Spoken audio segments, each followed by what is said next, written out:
Chapter 21-26 Sudden Cry. After seeing Fire Dance in action, the distant spectating Mad Beast Legion members realized this was serious. Unlike Ink Rain, glowing silver runes didn't cover Fire Dance's body.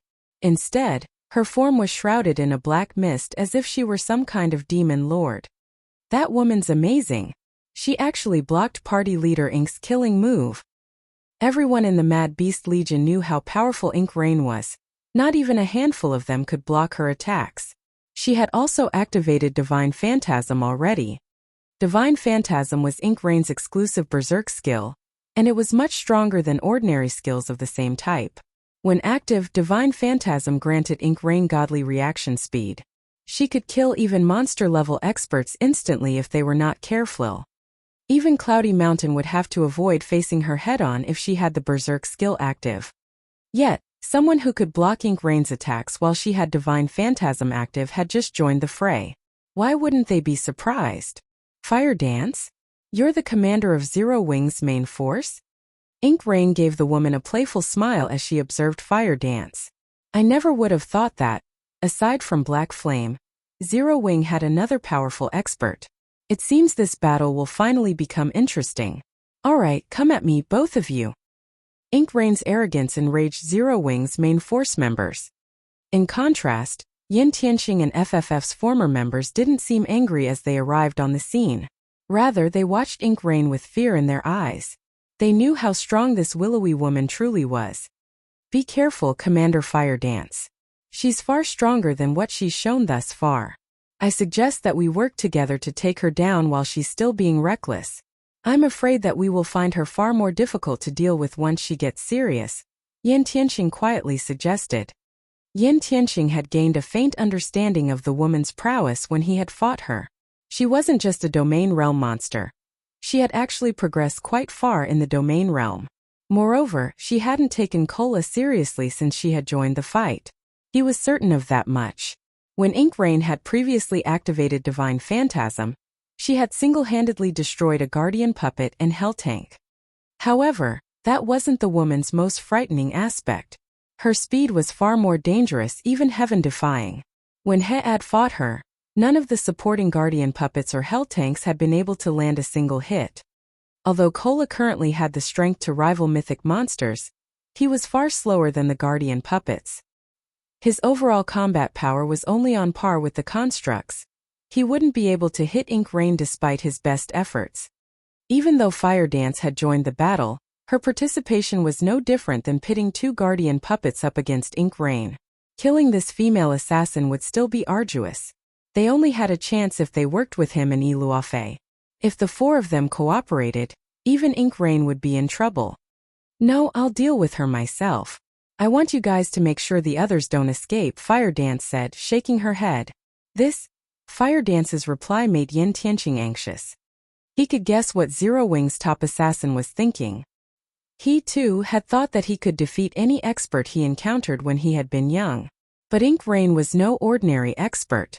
She was even stronger than ordinary monster-level experts, and not even Black Flame would necessarily defeat this assassin.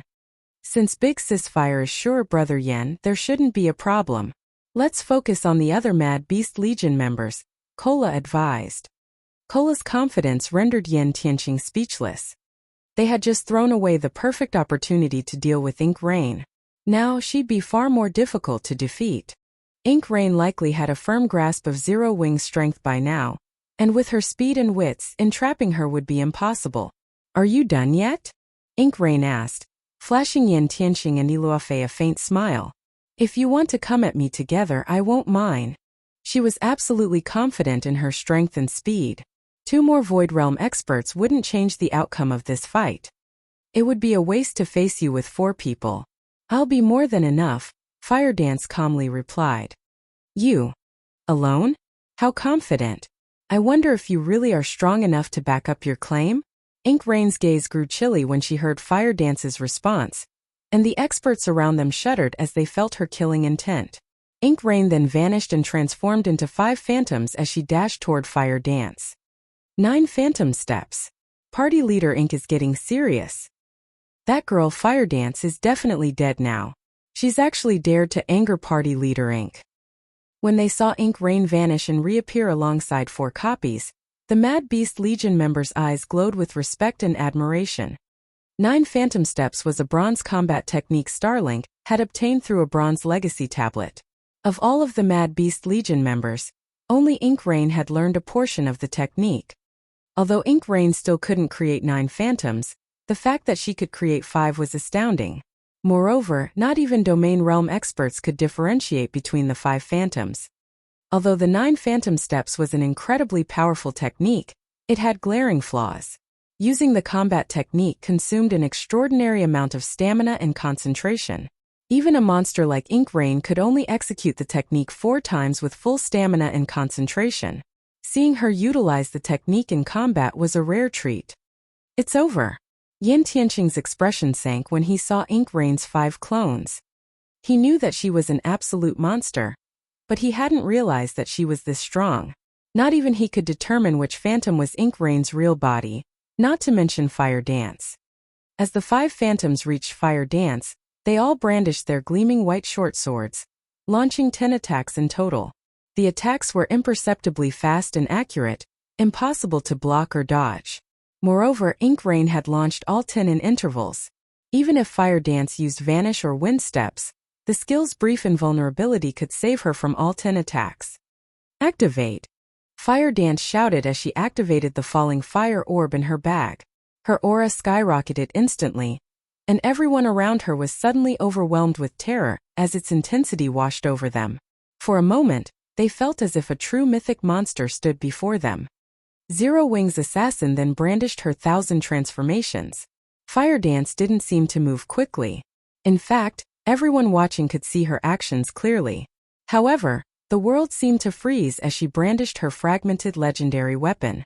It looked like only Fire Dance moved while everyone around her stood still. Where 1,000 transformations passed, it left behind a black spatial tear surrounded by faint arcs of electricity. As everyone watched, the weapon slowly collided with Ink Rain's snow-white short swords. Boom! Starlink's female assassin shot backward like a cannonball, crashing into the ground 15 yards away from Fire Dance. Her hands trembled uncontrollably as his short swords hummed with an ear-piercing sound. A moment later, 1/5 of Ink Rain's HP bar vanished. Chapter 21-27 Tier 3 Strength. As the assassin's weapons collided, a metallic clang echoed across the battlefield. The players fighting their own battles couldn't help but pause at the sound. The distant Mad Beast Legion members froze, staring at Fire Dance. They simply couldn't process that someone had nullified their number 1 assassin's ultimate move so easily. With Divine Phantasm active, Ink Rain's speed was unparalleled. When combined with 9 Phantom Steps, not even domain realm experts could distinguish between her 5 phantoms. They'd be forced to gamble on a target with only a 20% chance of success. However, not only had Fire Dance targeted Ink Rain's real body without hesitation, but she had also kept up with her enemy's divine attack speed effortlessly. As if that weren't enough, Fire Dance's attack had the strength to send Ink Rain flying. She's been repelled. The various major powers and independent experts watching the fight via magic mirrors gaped when they saw the scene. They didn't even know how to react. The players in Silverwing Town knew how powerful Ink Rain was. She had single-handedly destroyed a Hell Tank and Guardian Puppet during the last major battle outside of the town, after all. Moreover, she had completed the task as the Dark Gods Legion watched. Yet, Fire Dance was able to throw such a terrifying expert so easily. Why wouldn't the watching players be shocked? How is this possible? Yin Tianqing stared at Fire Dance in confusion, shock and joy dominating his heart. He had never expected Fire Dance to be so powerful. Enough so that she could even contend with Ink Rain. Yin Tianqing was certain that Ink Rain's ultimate move could kill him in an instant if he had to stand against it. Whether or not he could match her speed, he'd only have a 20% chance of stopping Ink Rain's assault. Not even he could determine which of the 5 phantoms was Ink Rain's true form. While the spectators were shocked over the clash's unexpected outcome, Ink Rain stood back up and carefully observed her opponent. Not bad. You're the first to stop me since I've learned 9 Phantom Steps. Ink Rain praised, watching the other woman with excitement. I wonder if you can stop my next move? This is my initial application of 9 phantom steps. I have never used it against anyone before. Hopefully you won't disappoint me." As soon as Ink Rain finished speaking, her body split into 2 copies. Even the copies' auras were identical, and both were physical manifestations. Both copies then executed 9 phantom steps simultaneously, creating 10 clones in total. All 10 clones then pounced on Fire Dance, and Yin Tianqing's scalp tingled as he watched. Executing a combat technique through a doppelganger was extremely difficult. Players didn't have as much control with their doppelgangers as they did with their true bodies. Yin Tianqing could barely execute a basic combat technique through his doppelgangers, yet Ink Rank used a complex technique like 9 phantom steps. Her combat standard was absurd. Now, not only did Fire Dance have to deal with 10 copies of Ink Rain, but 2 of them were also the real deal. Even if Fire Dance could block one of the physical copies, she couldn't block both without using a doppelganger skill that could summon a combat-capable clone with how high Ink Rain's attack speed was. However, such doppelganger skills were incredibly rare. Not everybody had a doppelganger skill as perverted as Shifeng's, which allowed him to summon 8 combat-capable copies that shared 100% of his basic attributes.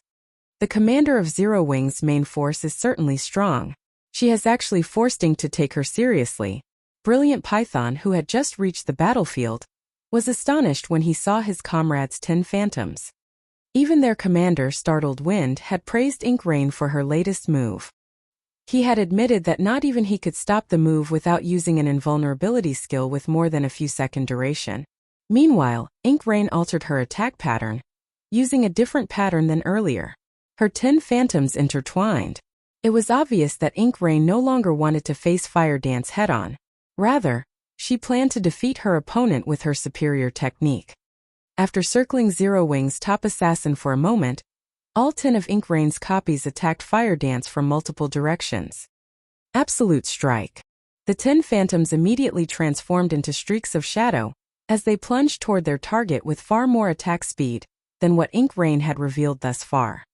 When the enemy clones were less than a yard from her, Fire Dance lightly swung her 1,000 transformations, cutting the space before her. A crescent-shaped spatial tear appeared around Fire Dance, rapidly extending until it acted as a shield to protect its creator. Before anyone could react, they heard 2 muffled sounds. 2 figures then flew 15 yards away from Fire Dance. These figures were none other than Ink Rain and her physical doppelganger. The doppelganger had lost half of its HP, while Ink Rain had lost another 1/5. Impossible! Ink Rain stared at the other female assassin in astonishment. She couldn't wrap her mind around how Fire Dance had repelled her attacks. Her speed was undoubtedly at the peak of Tier 2 players. Just blocking one of her attacks was nearly impossible. Blocking 2 would be a godly act. Admittedly, Ink Rain had considered the possibility that Fire Dance would use a life-saving skill to block one of her attacks, but she had never dreamed that the other assassin would send both her and her doppelganger flying with a single counterstrike. To make matters worse, Ink Rain recognized that Fire Dance hadn't used some powerful skill to throw her and her doppelganger. It had been a simple slash, yet this normal counterstrike had kept up with both of her attacks. It just didn't make sense. As Ink Rain watched her opponent in confusion, Fire Dance abruptly disappeared. Where is she? Did she use Vanish? Everyone's curiosity grew when they lost track of Zero Wing's assassin. Ink Rain pushed her 5 senses to their limits to detect her opponent, but before she realized it, Fire Dance already stood before her, her 1,000 transformations gracefully descending on her. However, despite discovering the woman, Ink Rain wasn't fast enough to react to the attack, no matter how hard she tried. She could only watch as the short sword bit into her.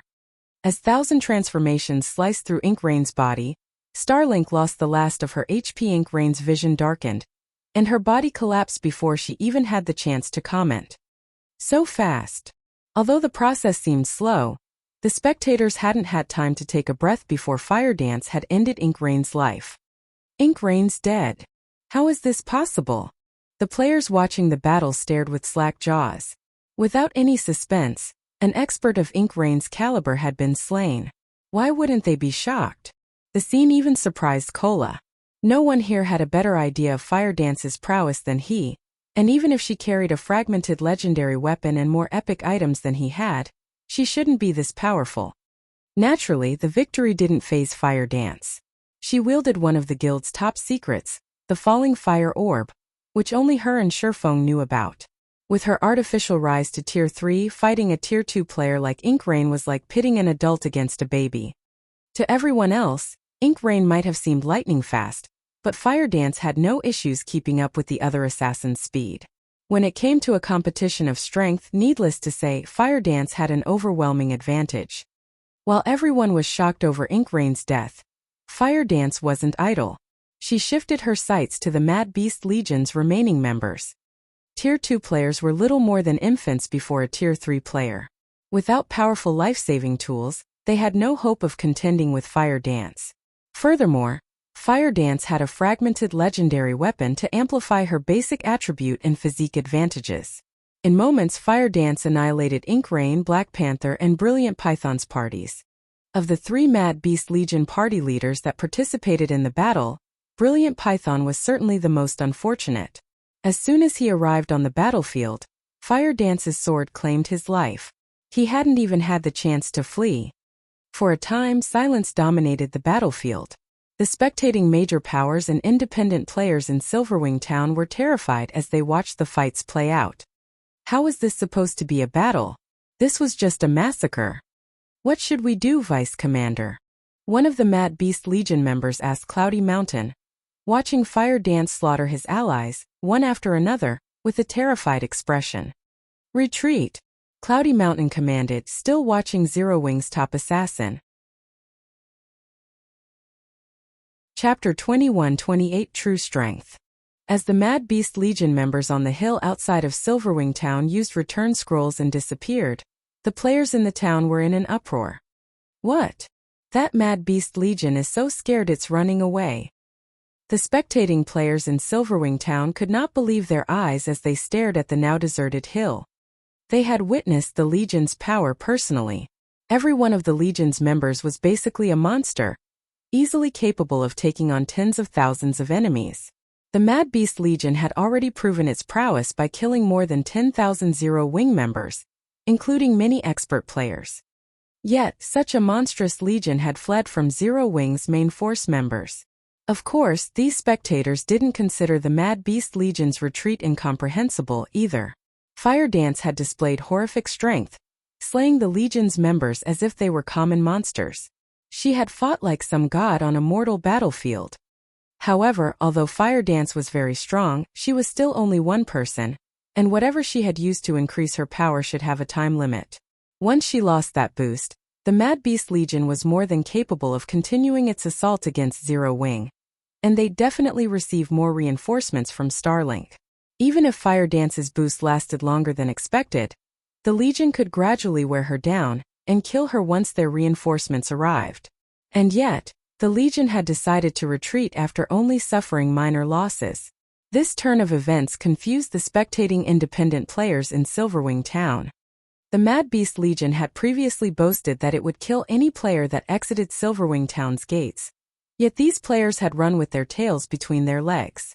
This choice certainly dragged the Legion's reputation through the mud. Only the various major powers experts understood why the Mad Beast Legion had chosen to retreat. Unlike the general populace, they understood the implications of Fire Dance's ability to kill an expert like Inkrain so effortlessly. Numbers wouldn't matter before a player like Fire Dance. Sending in any number of experts that were weaker than Inkrain would be futile. She could slay those experts as easily as killing low-level monsters. Fire Dance's destructive power on a battlefield was akin to a strategic missile. Even if Fire Dance had activated a berserk skill and her peerless strength had a time limit, she could end countless players' lives in that time. Furthermore, she could simply retreat to Silverwing Town before the skill's duration ended, and the Mad Beast Legion wouldn't be able to touch her. After waiting for the cooldown to end, she could repeat the process.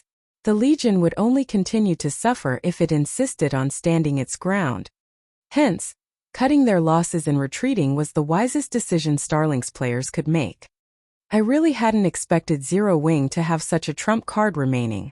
Starlink will likely find it more difficult to cut off Silverwing Town now. That's right. Unless Starlink has a player that can contend with Fire Dance, it'd only be asking for trouble by trying to suppress the town. The strength Fire Dance had displayed even deterred the various major powers for a time. They abandoned their original plans to interfere with Zero Wing's profits. Setting aside the invincible monster that was Fire Dance, they couldn't afford to provoke Cola and Zero Wing's other main force members. At the same time, these powers realized how important expert players truly were to a guild. With enough strength, a single player could defend an entire town. After this battle, the various major powers began to put more emphasis on nurturing their guild experts. Most of the independent players in the town had also gained a new understanding of expert players. This battle had utterly altered their mindsets. In the past, experts' usefulness had been limited to small-scale combat and dungeon raids. But now, expert players had proven that they could influence a town's prosperity.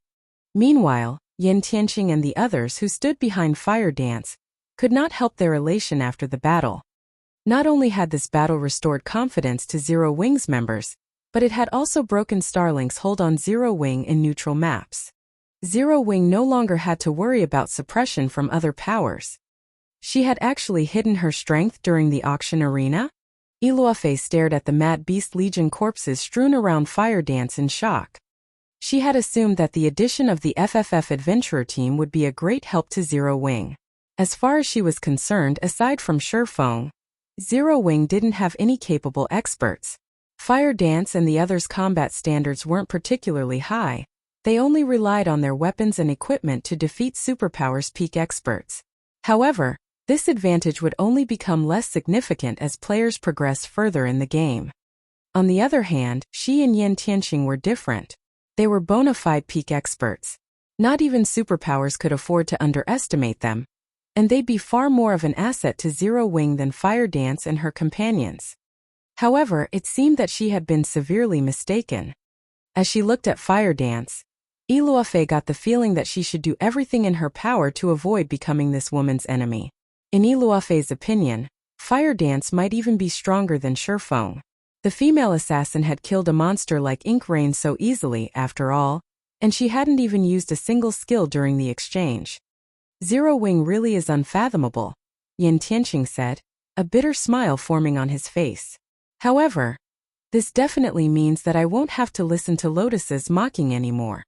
Lotus had visited him multiple times, trying to persuade him to leave a hopeless guild like Zero Wing, while the Mad Beast Legion had harassed Silverwing Town. However, with the strength Zero Wing had just displayed, Lotus wouldn't likely have anything else to say. Once the Mad Beast Legion had retreated, news of the events quickly reached God's Domain's various powers. The game's superpowers were particularly interested in the battle. Starlink had been very serious about eliminating Zero Wing from the game, even taking more measures to prevent Unyielding Soul from sending reinforcements. However, despite the superpower's wrath, Zero Wing had successfully defended Silverwing Town, and Starlink had suffered a minor loss. The outcome was truly unexpected. However, the various superpowers recognized that Zero Wing had reached its limit. Although Zero Wing had indeed defended Silverwing Town and its reputation, it hadn't resolved its predicament of being unable to develop in neutral maps. God's Domain's future was already clear for everyone to see. Those who ruled the game's neutral maps would rule the game. If Zero Wing lost the ability to develop in neutral maps, it would never realize its dream of becoming a superpower. Moreover, Starlink still suppressed Zero Wing financially, chipping away at the guild's funds and resources. Zero Wing couldn't survive long under Starlink's financial assault with its foundations. The various major powers developing in neutral maps knew this, and although Zero Wing's strength was awe-inspiring, they weren't afraid of the guild. The various major powers continued to contest for the territory and resources Zero Wing had left behind. Only independent players remained ignorant of Zero Wing's unchanged fate, eagerly applying to join the guild. When news of Zero Wing's latest victory reached Starmoon Kingdom, even more players rushed to join its ranks. Yulan, who was responsible for managing the guild's affairs, didn't know whether to laugh or cry. The growing interest to join Zero Wing was certainly a benefit, but the increased member count would elevate the guild's expenditures. Normally, Yulan wouldn't have minded a sudden influx, but Starlink was trying to suppress Zero Wing in various aspects. Keeping the guild afloat was already incredibly difficult. New members would only exacerbate the problem. Guild leader, are you sure we should let these players join Zero Wing? Our current funds are all ready. Yulong gave Shifeng a confused look when he told her to accept the new applicants. Of course, a guild cannot need players if it wants to develop further. Moreover, if we refuse to accept applicants, the guild's reputation will suffer, Shifeng said, nodding. But our funds, Yulong whined. Relax. We'll receive the funding we need shortly, Shifeng said as he gazed at the city hall before him. We'll see who outlasts whom. He had been worried about Starlink's suppression before he had killed the Lord of Fire, but now, he wasn't concerned about the superpower's aggression in the least. As long as he connected White River City and Stone Forest Town's auction houses, he could just sit back and count his money. After saying so, Shifeng disconnected the call and entered White River City's City Hall. Chapter 21-29. Inferior Legendary Quest Reward. White River City, City Hall. Why are so many people here? As Shifeng entered the building, he noticed a large number of independent players in the first-floor hall. Many of them were engaged in conversations with the NPC administrators, and quite a few stood in line before the deed counter. Without exception, every player wore an excited expression. The venue was just as lively as a popular trading firm. The only difference was the lack of experts, replaced by extravagantly dressed merchant players. Damn it! I'm too late. I hurried from Black Dragon City, but White River City's advanced rooms have already sold out. I know, right? I've heard that the advanced rooms sold out about half an hour ago. Only basic rooms are left. I wonder when White River City will start selling VIP rooms. VIP rooms? I doubt many players will be able to afford them even if the system does sell them to players. Even if people can afford the VIP rooms, they won't buy them in White River City. This is only a kingdom's NPC city. At best, White River City's VIP rooms will rival advanced rooms in empires. Why waste money on a VIP room in White River City when you could buy 2 advanced rooms in an empire? Indeed. Recently, I've heard that Starlink has invested more funds into suppressing Zero Wing. Moreover, it has been purchasing specialty materials at high prices in Star Moon City's auction house. As a result, it's lured many players to sell their items there. Fewer and fewer players have been willing to conduct their business in White River City's auction house as of late. The players observing the situation in the hall quietly discussed the current affairs. When Shifeng overheard them, he realized why so many players had come to the city hall. Shortly after the first auction arena ended in his previous life, the system had launched the auction house rooms. These rooms had become quite popular among independent players. Not only could players rest in these rooms, but the rooms also granted plenty of benefits. Item storage was one of these benefits. Players could use their rooms as private warehouses to store more items. They would no longer have to rent warehouses from the bank. The room's teleportation feature was the second benefit. Regardless of where a player was, they could use the teleportation stone the auction house rooms granted to travel to their room at no cost. The only downside was the relatively long cooldown, and the fact that the teleportation stones couldn't be used as freely as being able to use an auction house room as an additional teleportation point was quite a valuable feature for independent players. Naturally, the ability to sell and purchase items was yet another benefit. Owning an auction house room granted a player access to the auction house interface, allowing them to conduct their business from the privacy of their room. They wouldn't need to deal with the crowded hall. The fourth and most important benefit was the free access to the auction house's advanced auction. Unlike players without their own rooms, they wouldn't have to fulfill the participation qualifications and compete for the limited number of entry tickets available. Because of these 4 benefits, independent players had eagerly fought for auction house rooms. Naturally, powers that controlled NPC auction houses also benefited from the auction house rooms. As they sold more rooms, these powers would receive a higher percentage of the revenue shares. However, auction house rooms were not cheap, and players could only purchase a room on a monthly basis. Hence, the number of rooms an auction house sold depended on the managing power's abilities. If the power's NPC auction houses prospered, more buyers would be attracted to the auction house's rooms. Because of this, the powers that ruled over an NPC auction house took their management role quite seriously.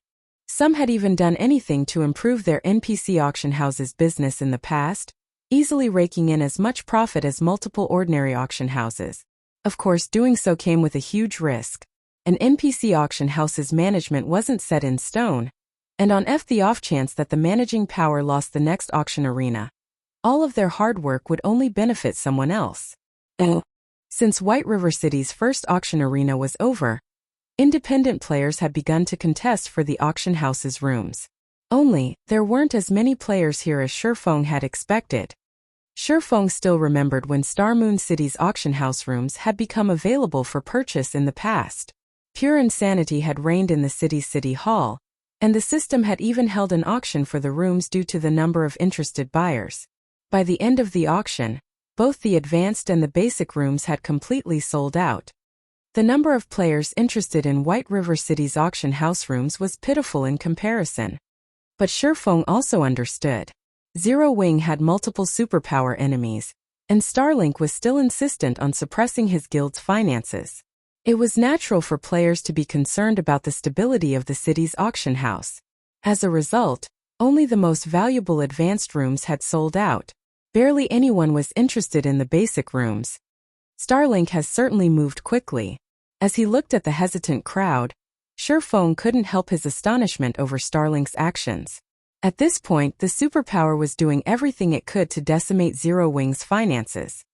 While Shifeng was mired in his own thoughts, an NPC senior administrator approached and led him to meet Weissman in the study. When Shifeng arrived, he found Weissman reading an ancient tome. It was the same scene he had witnessed during his previous visit. The NPC's aura was undetectable. Anyone unfamiliar with the NPC would find it hard to believe that this man was, in fact, a Tier 5 Grand Wizard. Quickly, Shifeng handed Weissman 100 units of 7 Luminaries crystal and the Hero Crusade quest certificate. You really are a surprising adventurer. I hadn't thought that you'd complete the requirements so soon. It's no wonder why Charlene values you so much, Weissman said, looking at Shifeng with a hint of surprise flashing in his eyes. Seeing this reaction, it was hard to believe that Weissman was actually an NPC. He seemed more like an average, friendly elder. Here is the proof of release you need. I hope it will help you progress. As soon as Weissman handed Shifeng a roll of parchment, the sounds of a series of system notifications reached Shifeng's ears. System. Congratulations. You have completed the Inferior Legendary Quest, Road to Prosperity, rewarding 1 proof of release for White River City's auction house, 2 level increases, legacy skill points +5, and free mastery points +20. Shifeng instantly leveled from 74 to 76, but rather than spend the legacy skill points he had just received recklessly like most players with a hidden class, he chose to save them. First, he didn't currently need any additional skills. He was already quite strong, 6 levels higher than Fire Dance and the other main force members, who were already far above God's Domain's top-leveled players. Second, Tier 2 was merely a transition period for players. The game became truly challenging once players reached Tier 3, and legacy skill points would become far more difficult to acquire. If players spent their legacy skill points recklessly for a brief boost to their strength, they'd pay for it later in the game. Many experts had regretted their rushed decisions during Shifeng's previous life. System. You have completed the Road to Prosperity. You may choose between a peak construction design and a Gold Town promotion order as a bonus reward. You have 5 minutes to decide. Chapter 21:30 Silver Auction House Certificate. As soon as the system notification ended, a light blue selection window popped up before Shifeng. Despite his multitude of experiences, when Shifeng saw the 2 options the window displayed, he could not help but grow excited. God's Domain's current players might realize that the peak construction design and Cold Town promotion order were amazing items, but they likely didn't know how important these items were. Not even the various superpowers would recognize their true value. Of course, Shifeng knew. Both items had been capable of changing a power's fate during his previous life, and superpowers were no exception. The peak construction design might not seem like much as it only allowed one to construct a single building, but a guild city required a peak construction to qualify for its promotion to main city rank. Even a major NPC city like White River City was only advanced rank, a step away from reaching a main city's standard. Star Moon City was the only NPC main city in the kingdom. Meanwhile, a main city could serve as a guild's foundation. Superpowers had paid astronomical sums to capture a first-rate guild's main city even after a decade in God's domain. If not for the existence of main cities, the various superpowers would have snuffed out all first-rate guilds and stolen their territories. Hence, a guild had only been considered first-rate once it had acquired a main city during Shurfeng's previous life. In the past, a peak construction design had even been worth more than an ordinary fragmented legendary item. When one had appeared on the market, the various major powers hadn't hesitated to offer their fragmented legendary items in exchange. The Gold Town promotion order was only slightly less valuable than the peak construction design. It could only promote an advanced town into a basic city. However, the two items were equally valuable right now. Players were getting closer to qualifying for their Tier 3 promotions, and without a guild city as a base in level 100 neutral maps, completing the promotion quest would be quite difficult. Unfortunately, upgrading an advanced town into a basic city wasn't easy and required a lot of time. Even after players had reached level 100 in the past, very few superpowers had commanded a guild city, not to mention lesser organizations. If Zero Wing secured an additional guild city before players reached such a high level, the guild would gain unimaginable benefits. Let's go with the Gold Town promotion order. After hesitating for a long moment, Shurfeng chose the promotion order. Although a main city was unshakable to any below Tier 5, the amount of time a guild needed to prepare its guild city for the promotion was no laughing matter. Furthermore, with Zero Wing's current predicament, the guild would be eliminated before it could successfully acquire a main city. On the other hand, the Gold Town promotion order could instantly provide an additional safeguard. After obtaining the Gold Town promotion order, Shurfeng immediately made his way toward White River City's auction house. Now that he had the auction house's proof of release, the NPC auction house could finally fulfill its potential. The thought alone excited Shurfeng. White River City's auction house was already connected to the auction houses in the several neighboring NPC cities. In total, more than 15 million players had access to the auction house. Now, the items these players sold through the NPC auction houses would show up in Stone Forest Town's auction house. This was akin to adding another 15 million players to Stone Forest Town's population. Moreover, items sold in Stone Forest Town's auction house would appear in White River City's auction house, which would greatly increase the latter's competitive edge. With the two auction houses complementing each other, their development speed and income would easily surpass that of the guild auction houses and NPC auction houses the various superpowers ran. However, shortly after Shurfeng entered the crowded auction house of White River City, Aqua Rose called him. When the call connected, the system revealed her flustered expression. "Has something happened in the guild?" Shurfeng asked. Fire Dance's team had just chased away the Mad Beast Legion that had been interfering with Silverwing Town. Starlink would likely need some time to prepare if it wanted to remount its assault on the town. Dealing with Zero Wing and Star Moon Kingdom should prove even more challenging for the superpower. Even a fool would know the benefits the one-star honorary guild title provided.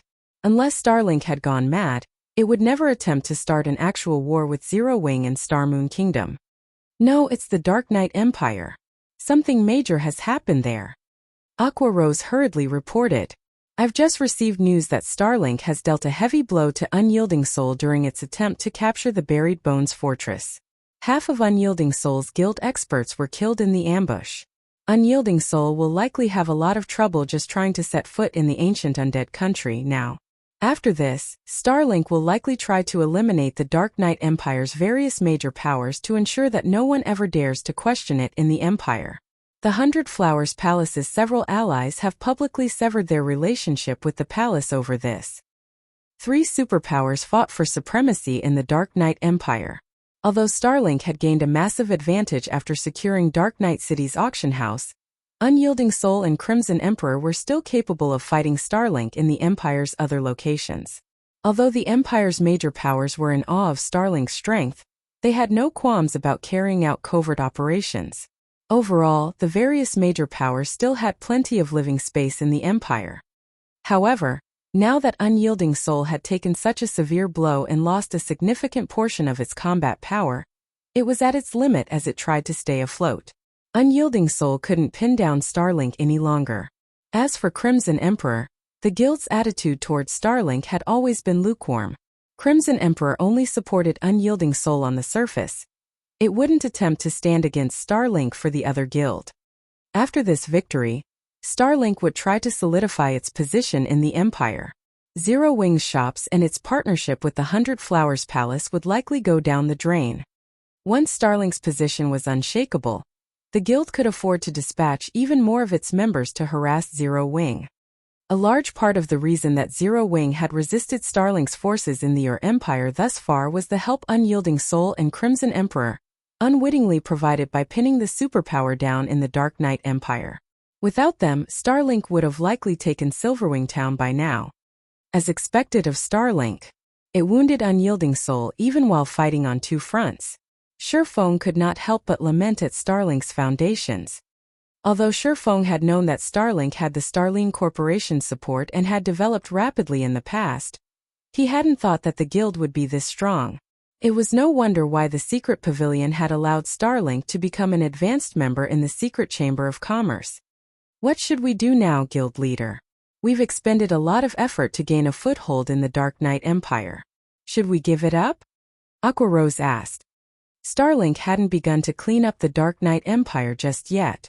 If they took advantage of this opportunity to sell off their shops and resources in the Empire, they should be able to get a high price. If they waited until Starlink took action, however, they'd likely get nothing for these shops and resources. On the contrary, they might take a loss. No, this is a good opportunity. I'm sure plenty of powers are trying to sell their properties and cut their losses in the Empire. Send someone to negotiate with them. If the price is suitable, we'll take their assets off their hands, Shurfeng said, smiling as he shook his head. By now, the most strategic lands in God's domain's various kingdoms and empires had already been claimed. Purchasing these plots for anything less than an exorbitant amount was practically impossible. Unlike the various superpowers, Zero Wing had started with nothing in God's domain. Now that Starlink was trying to solidify its position in the Empire, this was the perfect opportunity for Zero Wing to expand its influence. This, Shurfeng's decision stunned Aquarose. The Dark Knight Empire's powers were trying desperately to flee, yet Shurfeng wanted to rush headlong into the Empire. Although his plan could yield tremendous profits for Zero Wing, the risk was just as great. Go negotiate for now. Starlink might be powerful, but Zero Wing is no pushover, Shurfeng said earnestly. Understood. Aquarose nodded. One could only hope to become rich by taking risks. If Shurfeng's plan succeeded, Zero Wing's development would reach a whole new level. Starmoon Kingdom was, after all, only a kingdom. It was no match for an empire. By the time Shurfeng had finished his conversation with Aquarose, he had arrived on the top-floor hall of White River City's auction house. Lord Protector, how may I be of service? Hope, the auction house's senior administrator, respectfully asked as he approached Shurfeng. I wish to connect White River City and Stone Forest Town's auction houses. I have this certificate from Lord Weissman, Shurfeng said as he handed the proof of release to Hope. After a moment of surprise, Hope carefully inspected the parchment. This is indeed a certificate signed by Lord Weissman, Hope said with even greater respect. My lord, please wait here for a moment. I'll take care of the necessary procedures right away. Shurfeng nodded. This wasn't his first time doing something like this. The auction houses in question operated through different systems. Connecting the two would take some time, which would depend on the auction house's standards and resources. Hope finally returned to the top-floor hall over half an hour later. He then handed Shurfeng an ancient token and said, My lord, this is the management certificate for the two auction houses' warehouses. The two auction houses are now linked. You may use this certificate to open either auction house's warehouse at any time. A silver auction house certificate? Shurfeng stared at the silver token in his hand, stunned. Normally, Players only receive the bronze rank certificate for initiating a link between a player auction house and an NPC auction house. With a bronze auction house certificate, the two auction houses could share merchandise, and players could claim a certain percentage of the generated revenue. As the auction houses shared more transactions, not only would their development accelerate, but the auction house certificate would also improve, granting its owner better benefits. But to Shifeng's surprise, he had received a silver auction house certificate for connecting one NPC auction house to one player auction house. He had never heard of something like this happening in the past. He hadn't even been able to upgrade his auction house certificate to silver rank in his previous life. And yet, in this life he had secured one so quickly. Chapter 2131. Auction House Opening. Shifeng stared at the stone token in his hand, deep in thought. Could this be the reward for being the first person to link an NPC auction house? The silver auction house certificate had been a rare sight among first-rate guilds in the past. It was easy to imagine how difficult it was to upgrade a bronze auction house certificate to silver rank. Aside from a bonus reward, Shifeng couldn't think of any other possibilities for this unexpected boon. After considering the matter for some time, Shifeng decided to stop worrying about it. Instead, he tapped on the certificate and inspected its attribute panel. Auction House Certificate, Silver Rank. Token to manage auction houses. Can be used to move the resources available in owned auction houses. Can be used to collect 15% revenue from owned NPC auction houses. Increases NPC auction houses' popularity by 30%. Amazing! It's so much better than a bronze certificate. It's no wonder auction houses with a silver certificate had grown so rapidly in the past. Shifeng was ecstatic after reading the certificate's information. The bronze auction house certificate only granted players 10% of an NPC auction house's revenue. This referred to the processing fees charged when players used the auction house's services.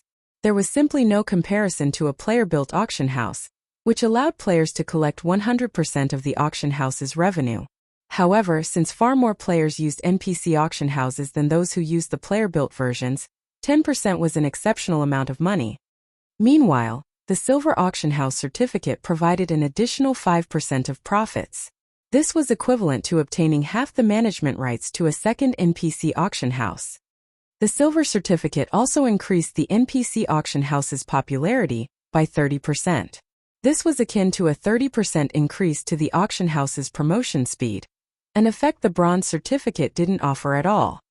As NPC auction houses developed, they became larger and more extravagant. They would also gain more auction house rooms for sale, which would drastically increase the auction house's profits.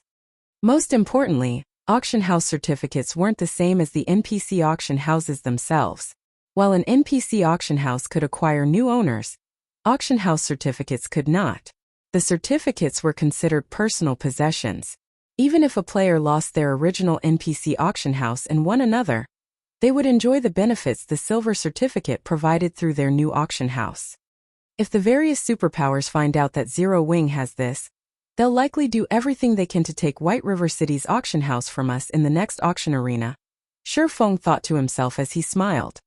As time passed and White River City's auction house continued to develop, the profits the auction house generated would increase. Eventually, this city's auction house could earn more than 2 NPC auction houses in other cities.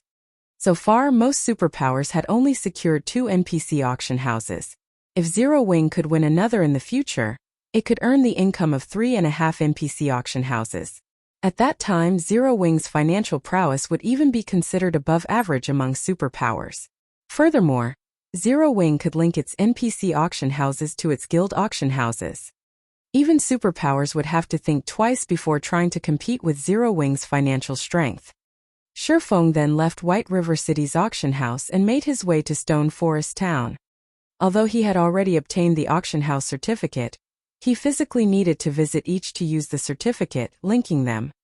Stoneclaw Mountains, Stone Forest Town. As Shifeng walked down the town's main street, he could see how much the town had begun to decline. Aside from new players, very few experts and merchant players roamed the town. When Stone Forest Town had been at its peak, it had housed more than 800,000 players. Now, there might not even be 300,000 players in the town. Moreover, Stone Forest Town had only been an intermediate town during its glory days. It was now an advanced town and occupied several times the space, yet it had slightly more than one-third of its player population during its heyday. This made the towns look even bleaker. Even the superpowers who had wanted to lay claim to the town had lost interest. The only reason that Stone Forest Town still attracted players was its advanced auction house and battle arena. If Zero Wing City's battle arena hadn't been so crowded, there wouldn't be so many players visiting Stone Forest Town now. After a short moment, Shifeng arrived before the Zero Wing auction house. As he entered the building, he noticed that only a small number of players conducted business in the hall. Moreover, these players were under level 50, with most only around level 30. They were pitifully weak compared to mainstream players, who had already reached level 60. If Stone Forest Town weren't located next to the Stoneclaw Mountains and had an advanced auction house, not even these players would waste their time here. By now, there were a plethora of low-level grinding spots available, since most players had outgrown these maps. Low-level players could also find an expert to power-level them in high-level maps. Obtaining top-tier, low-level weapons and equipment wasn't a concern anymore either. Players simply had no reason to grind in the Stoneclaw Mountains. Some players might still value the magic crystals the regional dungeon produced, but players past level 50 couldn't actually enter the dungeon anymore.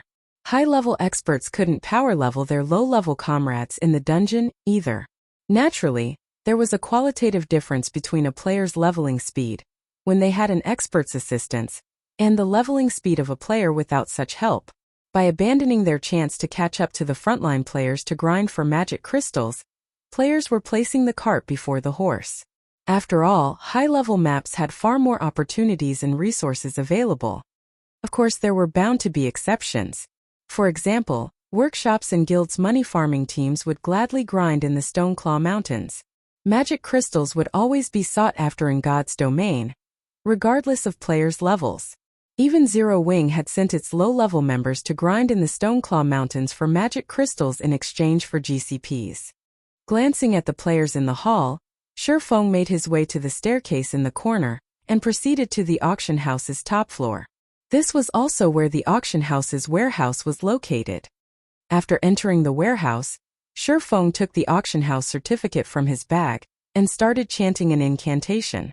As he did, the magic arrays on the ground lit up with a silver glow as they resonated with the auction house certificate in Shifeng's hand. When he had finally finished the chant, a set of doors appeared in the middle of the warehouse. The doors were made entirely out of black luminary stone, and they led to the warehouse in White River City's auction house. Shortly after, the doors parted, and a group of well-armed NPC soldiers emerged. They were all level 180, and their leader was a level 180 Tier 3 knight. NPC administrators from White River City's auction house then followed, flooding into the warehouse. When the parade of NPCs ended, the sound of a system notification reached Shifeng's ears. System. The setup for Zero Wing Auction House's teleportation array is complete. Do you wish to open the shared warehouse now? After calming himself down, Shifeng said, "Open." Suddenly, the auction house interfaces for the Zero Wing Auction House and the White River City Auction House changed, giving visiting players access to items from both sources. Chapter 2132. Popular Stone Forest Town. Stone Forest Town, Zero Wing Auction House. Brother Chi, our luck is insane today.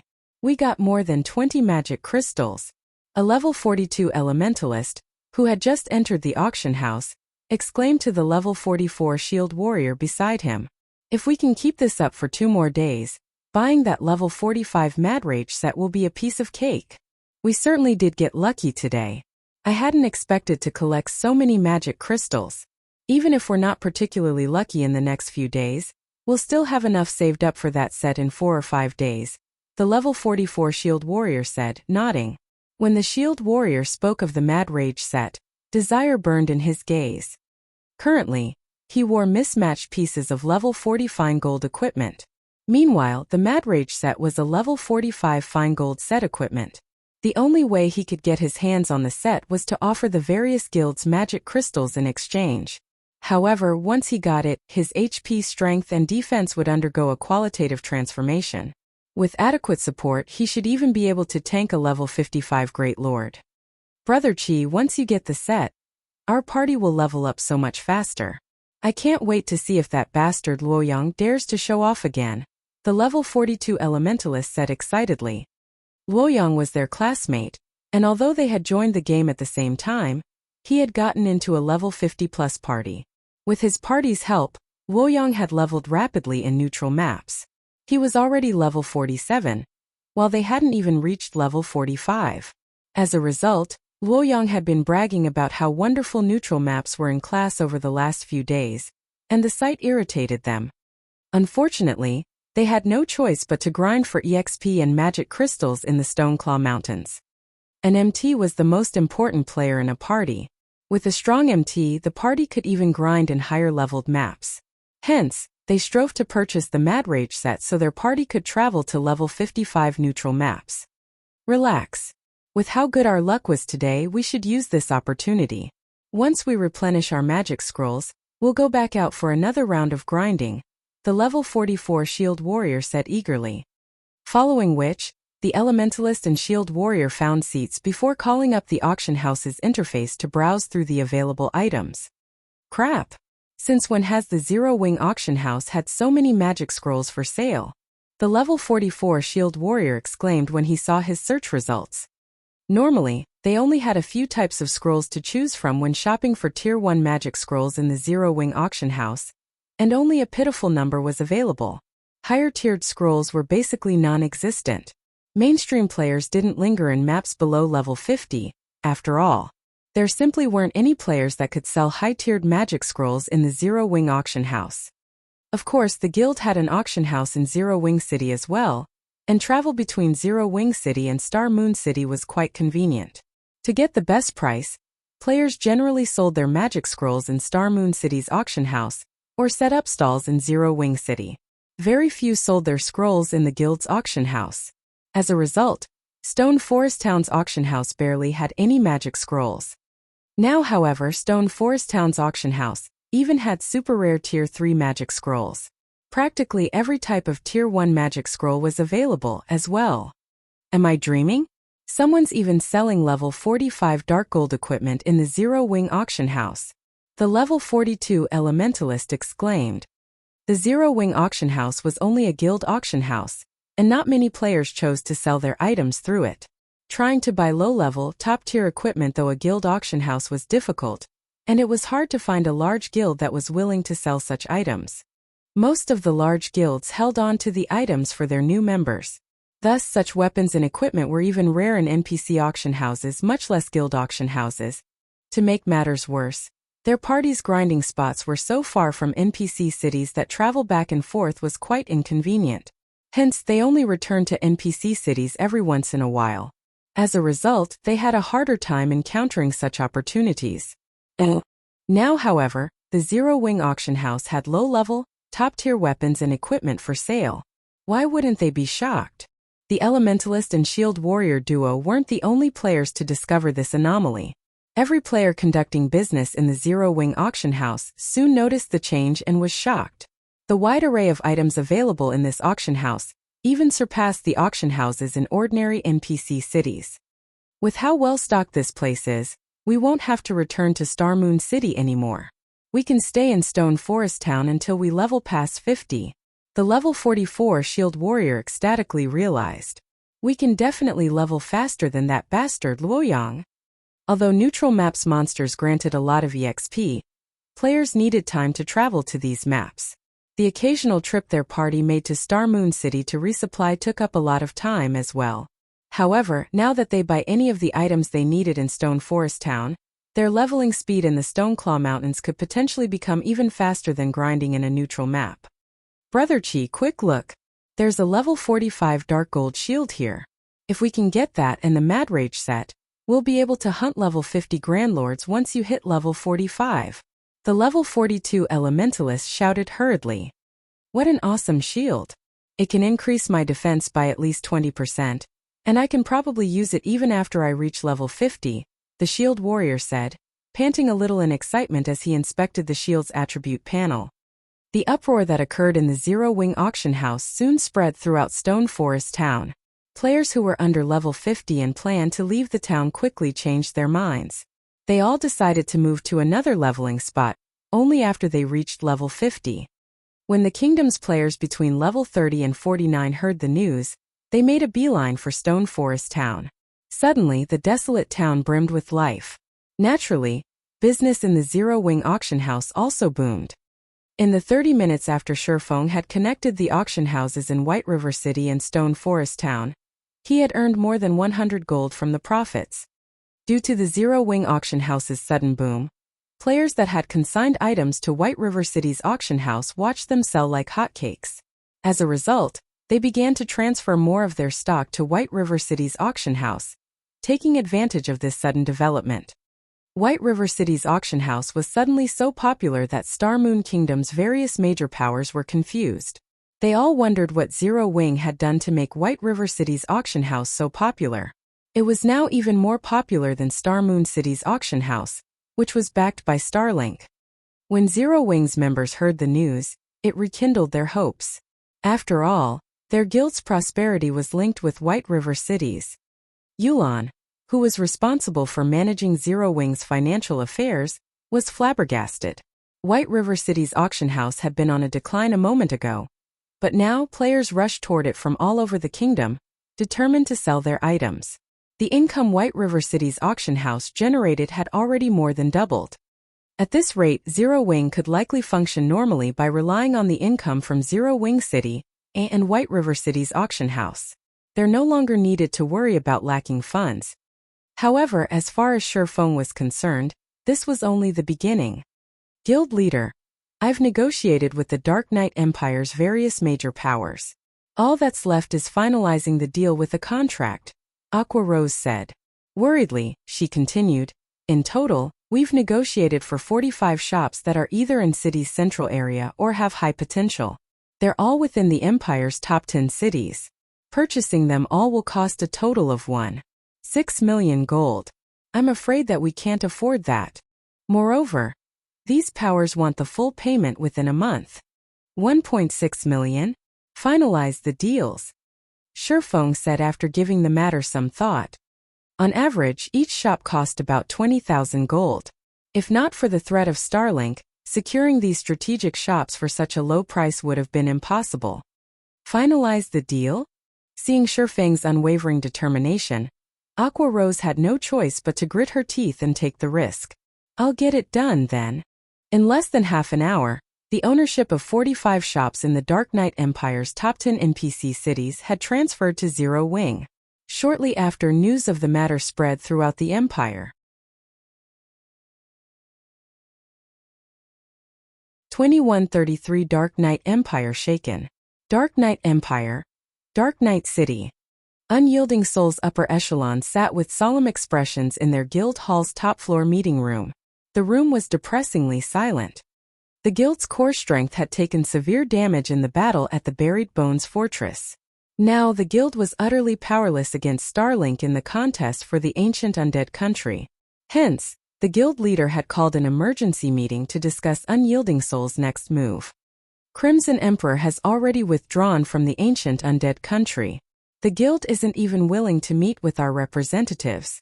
I'm afraid that we can no longer hope for its help, Mu Lingsha reported, frustrated.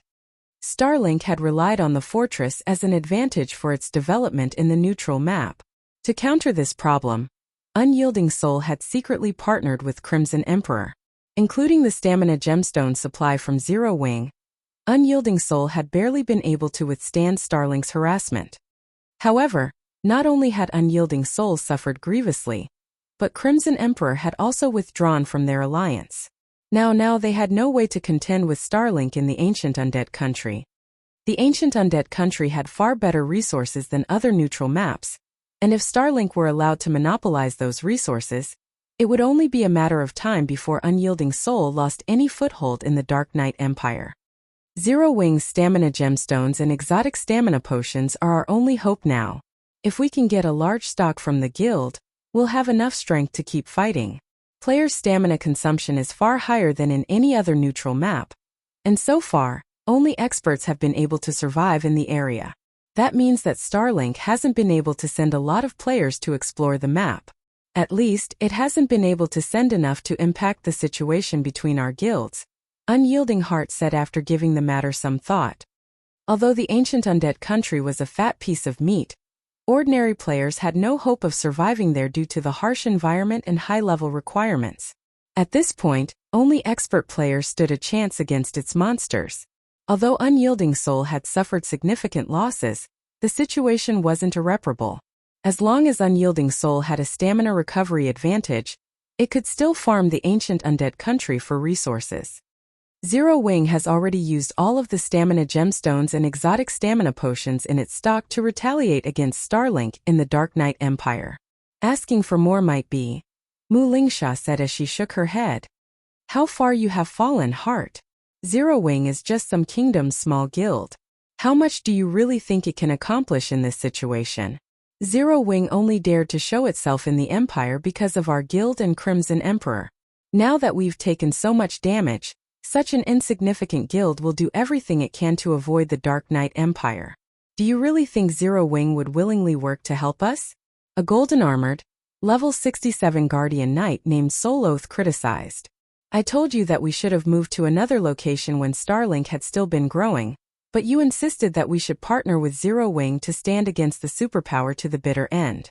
Look at where your decision has gotten us. As Soul Oath's words echoed through the room, everyone fell silent. Soul Oath was right. If Unyielding Soul had conquered several other kingdoms as soon as Starlink had claimed Dark Knight City's auction house, the guild's development might have slowed, but it would have been in a better position than it was now. Enough! Silent Soul, Unyielding Soul's current guild leader, abruptly shouted. We are not here to lay blame. We are here to find a solution. With Silent Soul's reprimand, Soul Oath's jaws clicked shut before he could criticize Unyielding Heart further. The guild upper echelons nodded in agreement with their guild leader. The events had already taken place. Now they had to find a way to fix this issue. While these players ruminated over the guild's future, the meeting room's doors swung open, and a level 66, Tier 2 assassin hurried inside. What's wrong? Silent Soul demanded. We've just received news that Zero Wing has purchased 45 shops in the Dark Knight Empire's top 10 cities from the various major powers, the assassin reported. What did you say? Zero Wing purchased 45 shops in the Dark Knight Empire? But how? The guild upper echelons were stunned by the news. Are Zero Wing's leaders stupid? Don't they know that Starlink is already on its way to conquer the ancient undead country, and has begun to solidify its position and influence in the Empire? Soul Oath wondered incredulously. The Dark Knight Empire's major powers had been doing everything to escape the Empire. Yet Zero Wing eagerly picked up their territories as if Starlink didn't matter in the least. For a moment, Soul Oath wondered if Zero Wing hadn't heard that Unyielding Soul and Crimson Emperor had been rendered powerless against the domineering superpower. Wonderful. Zero Wing hasn't abandoned us. Mu Lingsha could not contain her joy. Hearing Mu Lingsha's unintentional comment, the guild's upper echelons shot Soul Oath a glance. He had called Unyielding Heart a fool for trusting a small guild like Zero Wing, accusing the first vice guild leader of dragging the guild down with him. Yet Zero Wing had stepped up to the plate without hesitation. It was no exaggeration to claim that Zero Wing had just declared war against Starlink in the Dark Knight Empire. It's too early to celebrate. Zero Wing is still facing a financial crisis in Star Moon Kingdom. This stunt in the Empire will only drag it further into the jaws of death. Soul Oath said, sneering. Unyielding Soul, who had been silent, fell deep into thought. What is Zero Wing trying to do? Although he was grateful that Zero Wing was still willing to help Unyielding Soul in this crucial moment, he had to admit that it seemed like a fool's errand. The Dark Knight Empire was Starlink's home ground. Declaring war against the superpower here was suicidal. Zero Wing's latest disruption caused an uproar among the Dark Knight Empire's various major powers. None of them knew whether the small guild was foolish or impressively brave. While they thought that Zero Wing's decision was simply suicidal, the Empire's independent players disagreed. Is Zero Wing starting a war against the Empire's overlord? I thought I've heard that Starlink has been suppressing Zero Wing in Star Moon Kingdom, and the guild is barely holding on. Amazing! Even super guilds think twice before provoking Starlink, yet not only has Zero Wing been harassing Starlink in the Dark Knight City's auction house, but now it has also purchased 45 shops in the Empire's top 10 cities. Crap! 45 shops in the top 10 cities? Is Zero Wing trying to become the Empire's fourth titan? For a time, the Dark Knight Empire's independent players bubbled with excitement. They had all witnessed war between guilds before, even between superpowers, but this was the first time any of them had seen a guild without any background openly challenge a superpower. For a time, Zero Wing's fame in the Dark Knight Empire was unmatched due to its recent purchases. Many players even began to show interest in the guild, expressing their desire to join Zero Wing's ranks. While news of his exploits spread throughout the Empire, Shifeng took the mana stones he had synthesized to a border town in the Dark Knight Empire. He then used the Seven Luminaries ring to teleport to the neutral map located closest to the ancient undead country before mounting his demonic flame tiger and riding toward his target. Chapter 2134. Ancient Undead Country. The ancient undead country was a cursed, ancient kingdom. It had been decimated during the Great Ancient War, becoming a land of death. Undead roamed the countryside, and none of the various kingdoms or empires wanted anything to do with the abandoned kingdom. However, despite its ruined state, the ancient undead country still contained legacies the former kingdom had left behind and resources that had gone unexploited for tens of thousands of years. As a result, the neutral map had become a goldmine for outlaws. Unfortunately, the ancient undead country was quite far from civilization. From the Dark Knight Empire, the closest NPC-established map, a player would need more than a full day of mounted travel to reach the neutral map. After spending more than half an hour of repeated teleportation and mounted travel, Shifeng finally reached the ancient undead country's border. Shifeng didn't hurry to enter the neutral map as he stood atop a plateau that overlooked the ancient undead country. Taking a short break, he switched 5 of his strength gemstones for stamina gemstones and drank down an exotic stamina potion. The ancient undead country wasn't like other neutral maps. Due to the war that had destroyed the former kingdom, the map was in a constant state of chaos. Not only was teleportation within the map impossible, but player stamina was also at least 50% higher than in ordinary neutral maps. The kingdom's terrain and monsters weren't to be underestimated. Even players on dark gold mounts wouldn't get very far if they weren't careful. Normally, players would take the time to recover to their peak before entering the ancient undead country, including Tier 2 peak experts. Only Tier 3 and above players had the strength to ignore most of the map's dangers. No matter how many times I visit this place, it's always breathtaking, Shifeng thought as he gazed at the gigantic barrier, bathed in darkness before him. Occasionally, he spotted arcs of silver lightning flicker within the barrier. The Great Ancient War had happened tens of thousands of years ago, yet the aftermath lingered to this very day.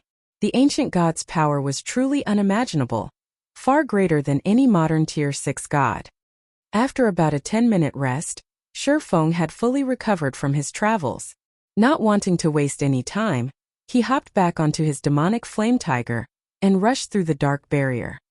Although Zero Wing had acquired 45 shops in the Dark Knight Empire's top cities, the debt it had accumulated to do so was large enough to make any first-rate guild despair. 1,060,000 gold. Even superpowers' eyes would twitch at seeing so much gold. If Zero Wing couldn't clear the debt within a month, it would have to offer up Zero Wing City's shares as collateral. Yulan had nearly lost it when she had heard of the transaction.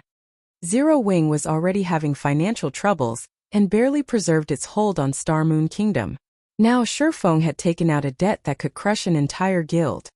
Spending that amount on so many excellent shops would be a wonderful thing in other kingdoms and empires, but no major power dared to set foot in the Dark Knight Empire right now. However, this was an excellent opportunity to further Zero Wing's development in Shifeng's opinion. The Dark Knight Empire was famed for its products, especially since it was connected with a city like the Sea of Trees. Even among the various empires on the God's Domain continent, The Dark Knight Empire had above-average resources. Although Zero Wing had accepted the management rights to half of the 100 Flowers Palace's shops in the Empire, the partnership only allowed Zero Wing to sell its products in those shops. Unfortunately, the palace didn't own that many shops in the first place, so it was important that Zero Wing make room for itself in the Empire's market. If a guild wanted to become a powerhouse in God's domain, it needed more than a large number of expert players. It also needed an astronomical amount of resources to support these experts' growth. Relying on one kingdom's resources simply wasn't enough. Shifeng had already considered developing his guild past Star Moon Kingdom's borders and into the several neighboring kingdoms. With such a rare opportunity to do so before him, he couldn't afford to play it safe. Although Zero Wing had indeed incurred a huge debt because of this investment, if Shifeng could move Stone Forest Town to the Bottomless Abyss collecting 1.06 million gold within a month was doable. The Bottomless Abyss was, after all, quite attractive to God's domain's various powers and players. The instant Shifeng stepped through the barrier, he felt a powerful gravitational force pull on his body, and his senses dulled. At best, he could only exert 70% of his combat power in this state. After running through the map for about 5 minutes, he encountered an area full of level 60+ monsters. Most of these monsters were undead, and although they were only chieftain rank with a smattering of lords, these undead had very high combat standards. An ordinary Tier 2 player would be fortunate if they could solo one of these chieftains, and only Tier 2 experts stood a chance against the Lord-ranked undead in a one-on-one. A Tier 2 expert wouldn't even have a hope against a Great Lord-ranked undead. Defeating such monsters typically required a full 20-man team of Tier 2 experts at the very least. However, these powerful monsters weren't the most troublesome aspect of the ancient undead country. The countless traps that littered the map were far more dangerous. High-intellect undead had set these traps, and if players accidentally fell into one, without the strength of a peak expert, their death was certain. Moreover, even peak experts had very little chance of survival if they fell into these traps. Of course, in exchange for the danger it offered, the ancient undead country contained resources and treasures that were far beyond those in other maps. After just 10 minutes, Shifeng had encountered plenty of rare herbs and ores. He even found fragments of ancient equipment scattered across the ground. These ancient equipment fragments were remnants of the Great Ancient War, and although the corrosion of time had rendered them unusable, a powerful death energy had tainted the items after so long in this land. Hence, players could trade these equipment fragments for goods with the neutral map's NPC residents. It was even possible to purchase level 100 fine gold set equipment with these fragments, although the price was extraordinarily high. Unfortunately, he couldn't be bothered to clear out the monsters around these valuable resources. He was in a hurry. He avoided the monsters and continued toward the Bottomless Abyss. Since he had already reached level 76, far higher than the level 60+ undead roaming the map, the monsters didn't harass him as he traveled through one region and into another. After more than 6 hours, Shifeng finally reached the psychedelic forest, located in the ancient undead country's inner region. Most of the monsters here were around level 67, and Great Lords were far more common. Even level 70 Grand Lords made an appearance from time to time. This forest was certainly no place for ordinary experts. As Shifeng walked along a forest path toward the Bottomless Abyss, which was located in the ancient undead country's core, he heard an explosion echo throughout the woods. Nearby, dazzling lights illuminated the gloomy sky, and as they disappeared, a furious roar shook the entire forest. A boss? Shifeng immediately jumped into a treetop and activated omniscient eyes. Visibility in the ancient undead country was particularly poor. Players with normal vision couldn't see further than 100 yards away, but omniscient eyes gave Shifeng perfect vision, even past that range. If he focused on a direction, he could see up to 600 yards away, even in this area. Shifeng quickly noticed two groups of players roughly 300 yards away. Both groups had surrounded a level 69 Grand Lord, which attempted to protect a dark gold treasure chest. Each group had 100 players, but instead of focusing on the boss, they split their attention between the monster and the other team. Interesting. Despite being independent players, these guys are actually fighting Starlink over a boss. Shifeng was slightly surprised to see this. None of the players in one of the two groups wore guild emblems, while the other group bore starlinks. Normally, independent teams did their best to avoid guild teams, but these independent players didn't seem to have that intention. Moreover, this independent team had fought starlinks players to a standstill. It was a rare sight in God's domain. Unable to help himself, Shifeng smiled brightly as he boldly approached the two groups. If this independent team had fought any other guild, he would have ignored them and continued toward the bottomless abyss. However, since they fought one of Starlink's expert teams, just walking away without saying hello simply wouldn't do as Zero Wings guild leader. Chapter 2135 Peak Legacy Forest Saint. Healers stabilize the MT's HP melee unit. Keep Starlink's members away from our healers. A purple-clad, level 67 Cursemancer standing among the independent team commanded while swinging his blue wooden staff, buffing his teammates. Like well-trained soldiers, the independent players followed the Cursemancer's commands to the letter. Even if they faced imminent danger, they followed their orders. Commander, Starlink's offensive is too strong.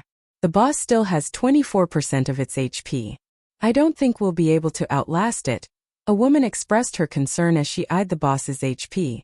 In an exquisite light green dress, the woman looked like a fairy as she wielded her green cane. She wore a Tier 2 class insignia for druids. Monsters in the psychedelic forest were quite strong, and to make matters worse, the forest's mana density was painfully low.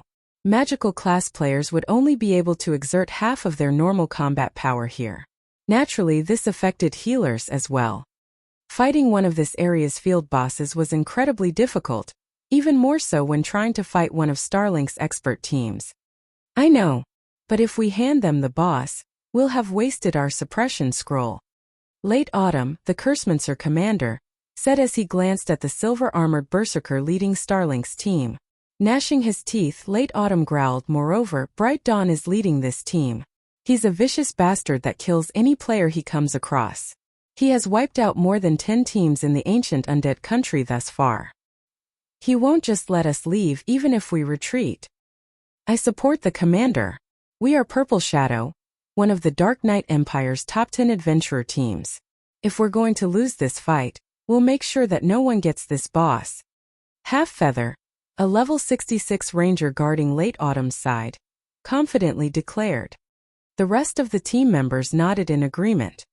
The Dark Knight Empire had countless adventurer teams, so competition was intense. Any adventurer team that could rank among the top 100 in the Empire was powerful enough that even first-rate guilds treated them with some respect. Ordinary third-rate guilds wouldn't even dare offend the Empire's top 100 adventurer teams. Every one of those teams was, without question, a peak adventurer team. Many first-rate guilds would give anything to recruit them.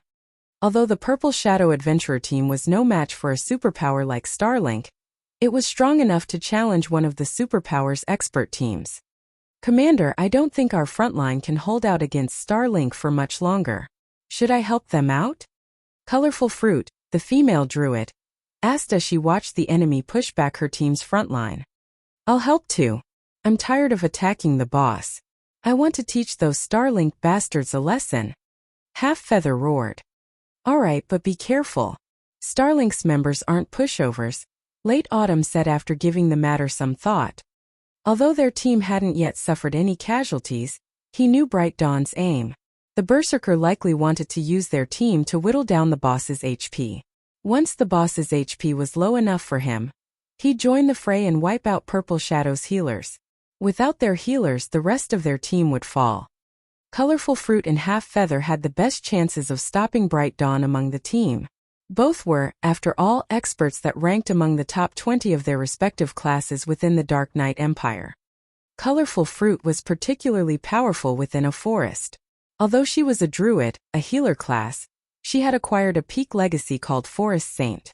The hidden class greatly enhanced her combat power whenever she stood in a forested area. Understood. Colorful Fruit and Half Feather replied before joining the PvP battle near the boss. Both teams did their best to avoid sending too many players near the boss's perception range to avoid triggering a power boost for the monster. Hence, they restricted themselves somewhat while in combat. To be precise, The teams had only tested each other's strength so far. Vice Guild Leader, the boss has less than 20% of its HP now.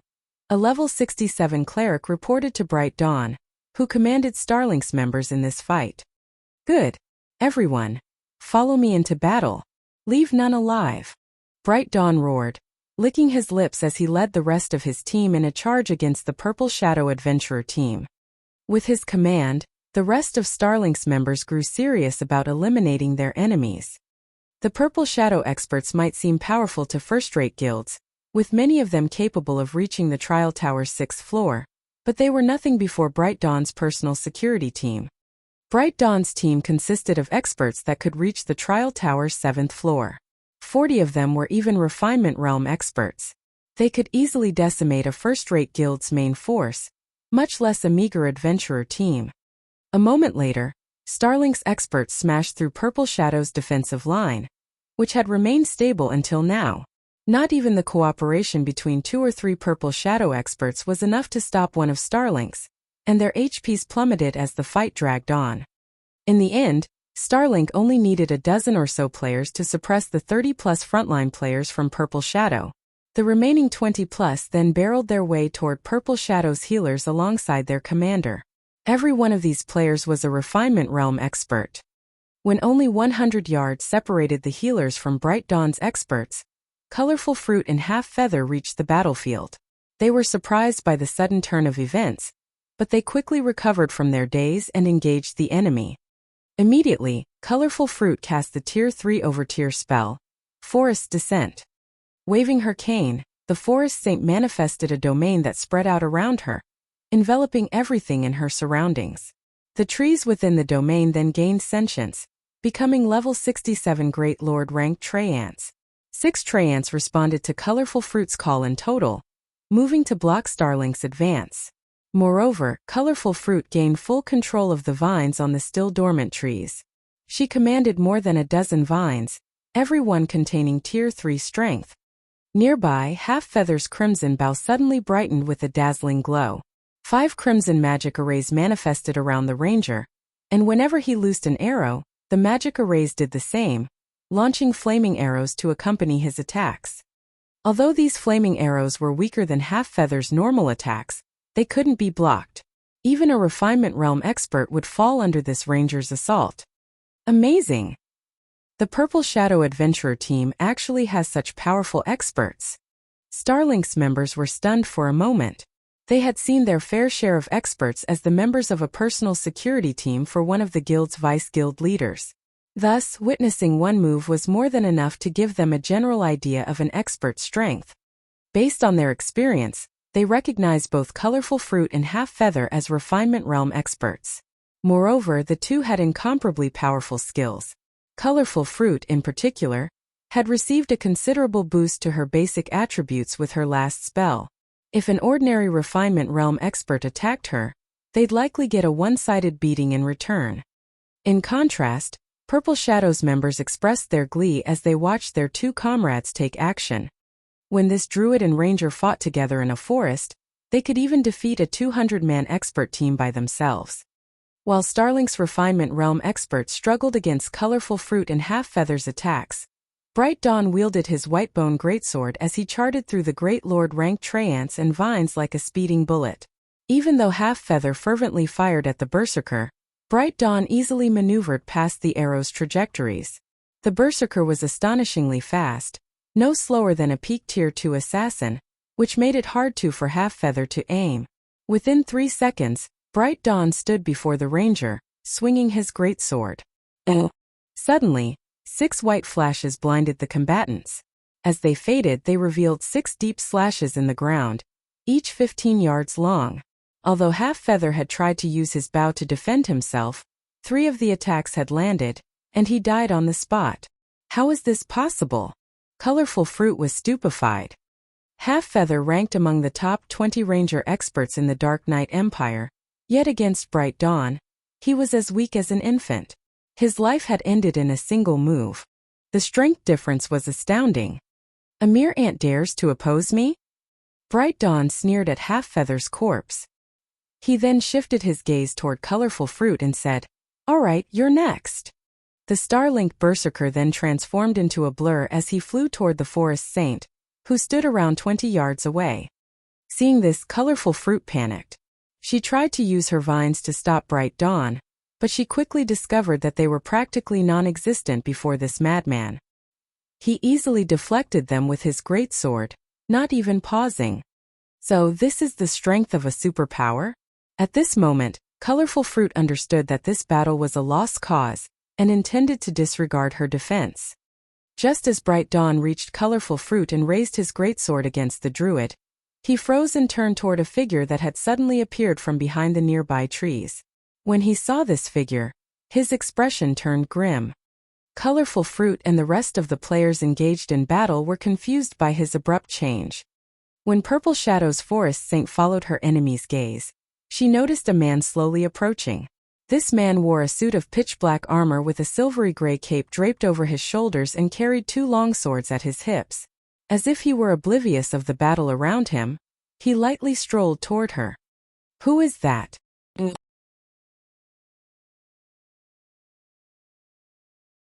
Chapter 2136 Power of Words. After a quick glance at the approaching swordsman, Colorful Fruit returned her attention to the enemy berserker before her. Bright Dawn's expression was tight and grim, as if he were looking at an absolute monster. He completely ignored her, his gaze glued to that distant swordsman. Her enemy's intense reaction confused Colorful Fruit. What's going on? Who is that guy? She wasn't the only one confused.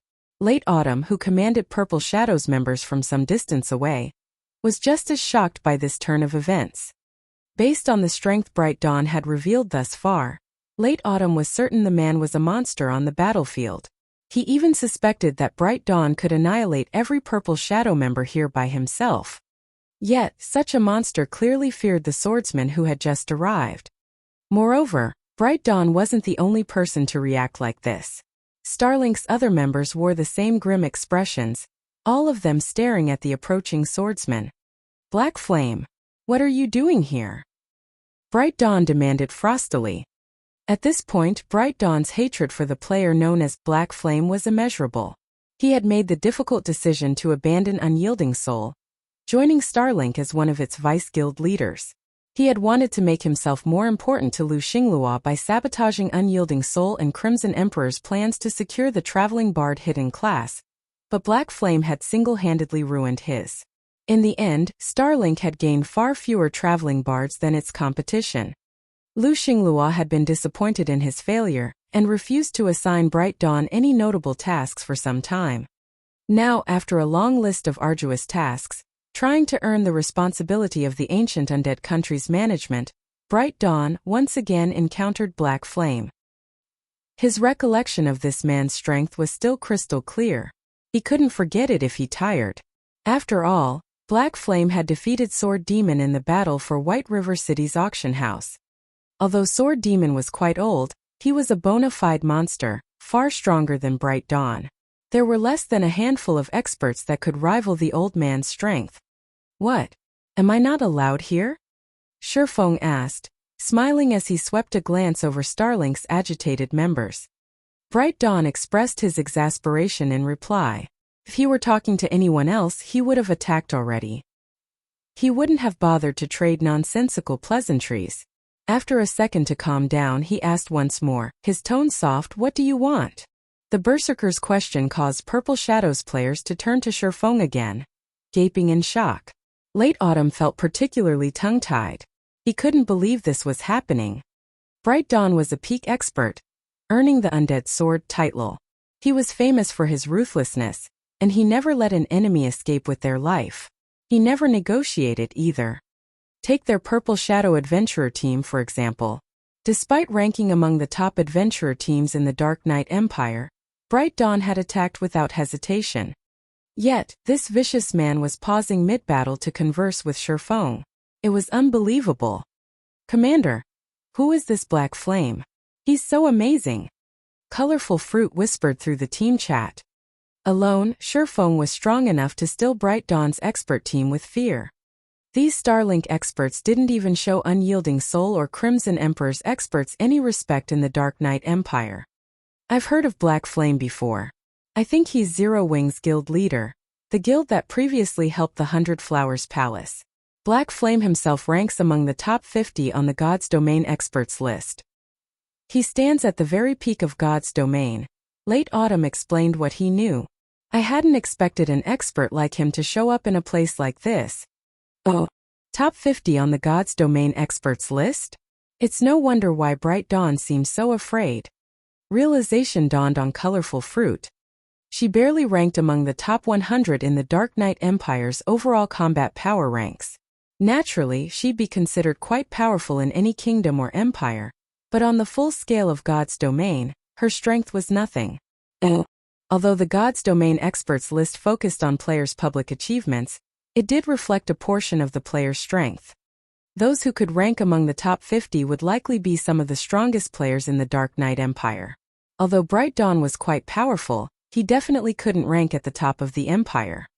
If Bright Dawn could hear Colorful Fruit's thoughts, he'd likely vomit blood. If his opponent had merely ranked among the top 50 on the God's Domain experts list, he wouldn't have been so afraid. In fact, he'd gladly take any of those experts over this swordsman. I want this boss and that dark gold treasure chest, Shurfeng calmly replied, glancing at the level 69 Grand Lord, which only had 18% of its total HP remaining, and the treasure chest behind it. The Purple Shadow members' jaws nearly hit the ground when they heard Shurfeng's demand. Is this guy insane? Shurfeng actually intended to steal the boss and its treasure by himself.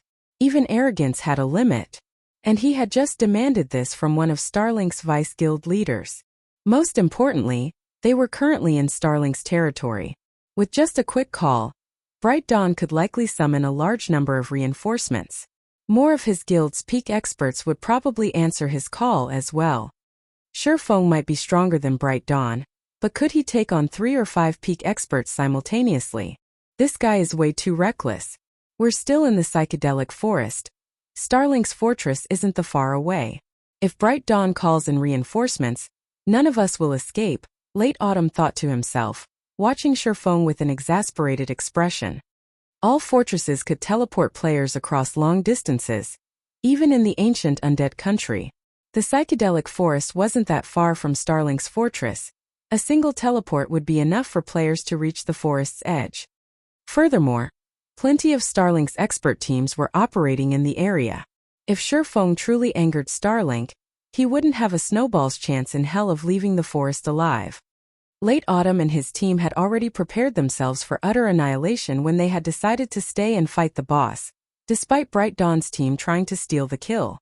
As long as they could claim the boss's loot and the treasure chest it guarded, their deaths would be worth the effort. However, it was a different story for Shurfeng. Shurfeng was an apex expert in God's Domain. One of his lives was likely worth more than a Grand Lord's loot and a dark gold treasure chest.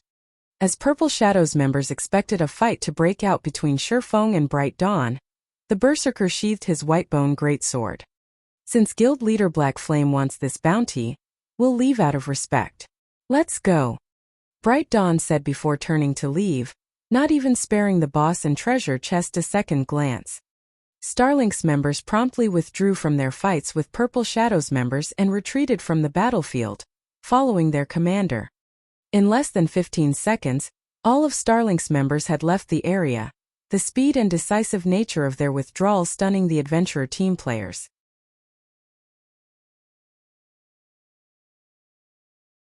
Chapter 2137, Different Level. Although many of Starlink's experts were relieved that they hadn't had to fight Shurfeng, anger roiled in their stomachs after leaving the battlefield. Vice Guild leader, are we really just leaving? A level 67 assassin geared in black leather armor asked, disgruntled.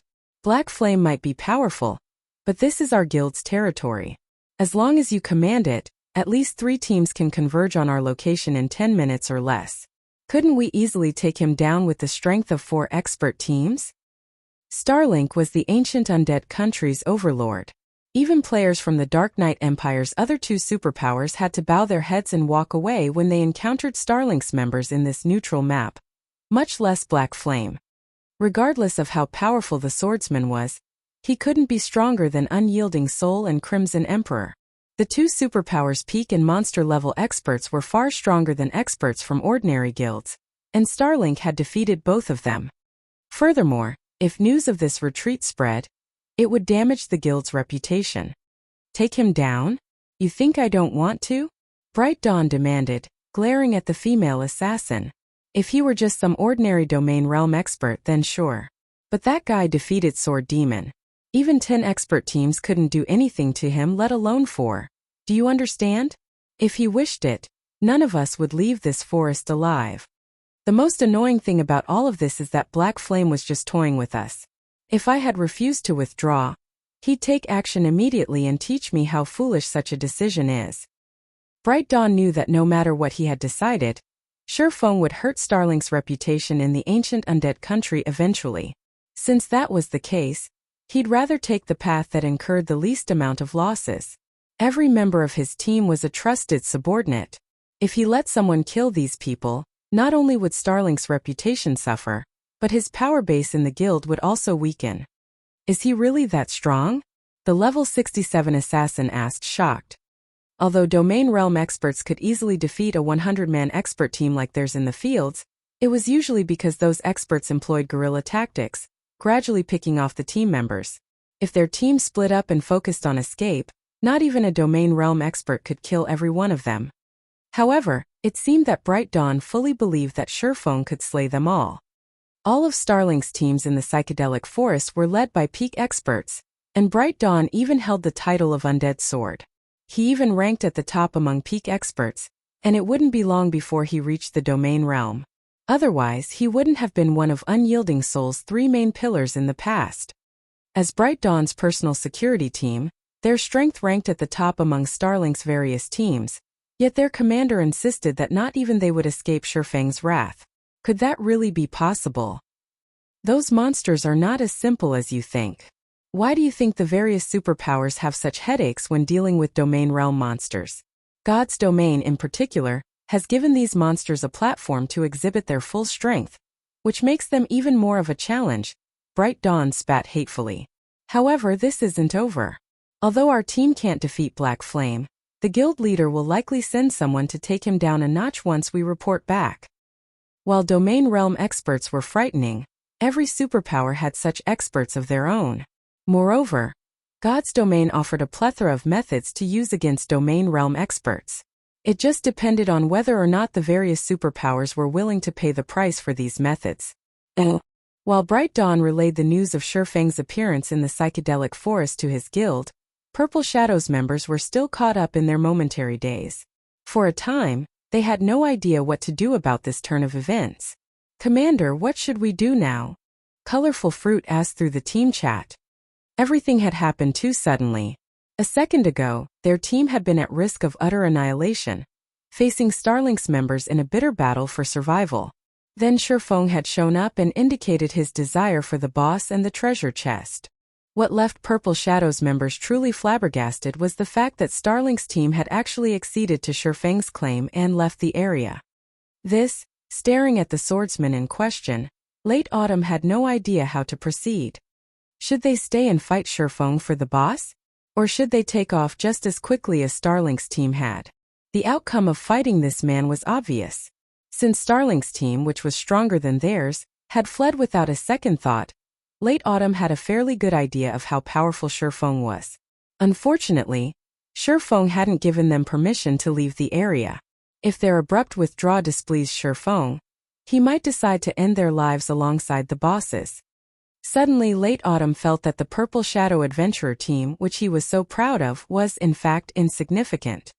Before powerhouse players and superpowers, Purple Shadow wasn't even strong enough to make its own decisions. These titanic existences could determine an adventurer team's rise or fall with a single word. Late Autumn even wondered if the Dark Knight Empire was truly just an empire. After all was said and done, Purple Shadow was one of the top 10 adventurer teams in the Dark Knight Empire. Many first-rate guilds had tried to extend an olive branch to their team and treated them with great respect, but before Starlink and Shurfeng, this team was powerless. While Late Autumn hesitated, Shurfeng shifted his gaze toward the Cursemancer. Starlink's people are gone. I'll leave this boss to you, but I want one item from that dark gold treasure chest. Do you agree to my terms? Shifeng asked. Seeing Late Autumn's obviously anguished indecision, Shifeng related with the Cursemancer's internal struggle. During his previous life and before Tier 5 players had existed in God's domain, most players had still been able to rely on a team against the game's truly powerful experts. Unfortunately, once those experts had reached Tier 5, even Shadow, which had controlled 10 major NPC cities, had been powerless against them. Shadow hadn't had a choice, forced to concede any treasures those experts had demanded. If it hadn't, the guild would have lost both the treasures and its members' lives. However, Shifeng was no longer the ordinary expert he had been. He had become strong enough to reach God's domain's apex. Just one item? Of course we agree. Late Autumn nodded enthusiastically once he snapped out of his daze. Realizing that Shifeng didn't have any ill intentions toward them, Purple Shadow's other members breathed a sigh of relief. Kill stealing was a common occurrence in the fields, but this was the first time they had been so powerless in such a situation. As they began to relax, Purple Shadow's experts looked to Shifeng with excitement and admiration. Some of the female players even turned starry eyes toward the swordsman. Both Shifeng's individual strength and his identity of a guild leader, commanding a guild that controlled an entire kingdom, were worthy of their admiration. With Shifeng's permission, Late Autumn led his team to defeat the boss. Although a level 69 Grand Lord was powerful, it wasn't a difficult foe to an expert team like Purple Shadows. Furthermore, the magic array they had used to suppress the monster was still in place. Shifeng didn't even show any interest in the boss's loot once the Grand Lord fell. Even in a place like the ancient Undead country, the best loot a Grand Lord could drop was level 65 dark gold equipment. Moreover, the drop rate was extremely low. Normally, a team would be lucky if the map's Grand Lords dropped level 65 fine gold set equipment. Although such quality weapons and equipment were tempting to current players, they held very little attraction to Shifeng. He already had a large stock of level 70 fine gold equipment. He didn't mind passing up a few pieces of level 65 fine gold or dark gold equipment. Only the dark gold treasure chest interested him. However, Purple Shadow's members celebrated the boss's loot for some time. It had dropped a level 65 dark gold ranked cloth hat, and a piece for a level 65 fine gold set equipment. Both were considered top tier at this stage of the game. Once the boss died, the magic barrier around the dark gold treasure chest lifted. As these players turned toward the glowing treasure chest, they gulped audibly, their eyes becoming bloodshot as they felt the urge to charge forward. However, Purple Shadow's members opened a path for Shifeng under Late Autumn's command, allowing the swordsman to open the treasure chest. The command didn't surprise any of them. After all, without Shifeng, they wouldn't have acquired anything from this battle. They probably would have lost their lives. Even if Shifeng wanted everything within that treasure chest, they wouldn't argue. Fortunately, it isn't a locked treasure chest. Shifeng released a sigh of relief as he approached the chest. Normally, most treasure chests would be locked once they reached dark gold rank, and unlocking a treasure chest was a troublesome process. Some even required keys of corresponding ranks. Take the Inferior legendary treasure chest he had obtained from the Falling Star Secret Land, for example. Although he had the treasure chest in his possession, it was locked, and it required an Inferior legendary key to open. When he had discovered this, he had been depressed for some time. Shifeng spent the next 20 seconds opening the dark gold treasure chest. The instant he lifted the lid, colorful lights burst forth, illuminating a 400-yard radius area. These lights were even visible from 7,000 yards away.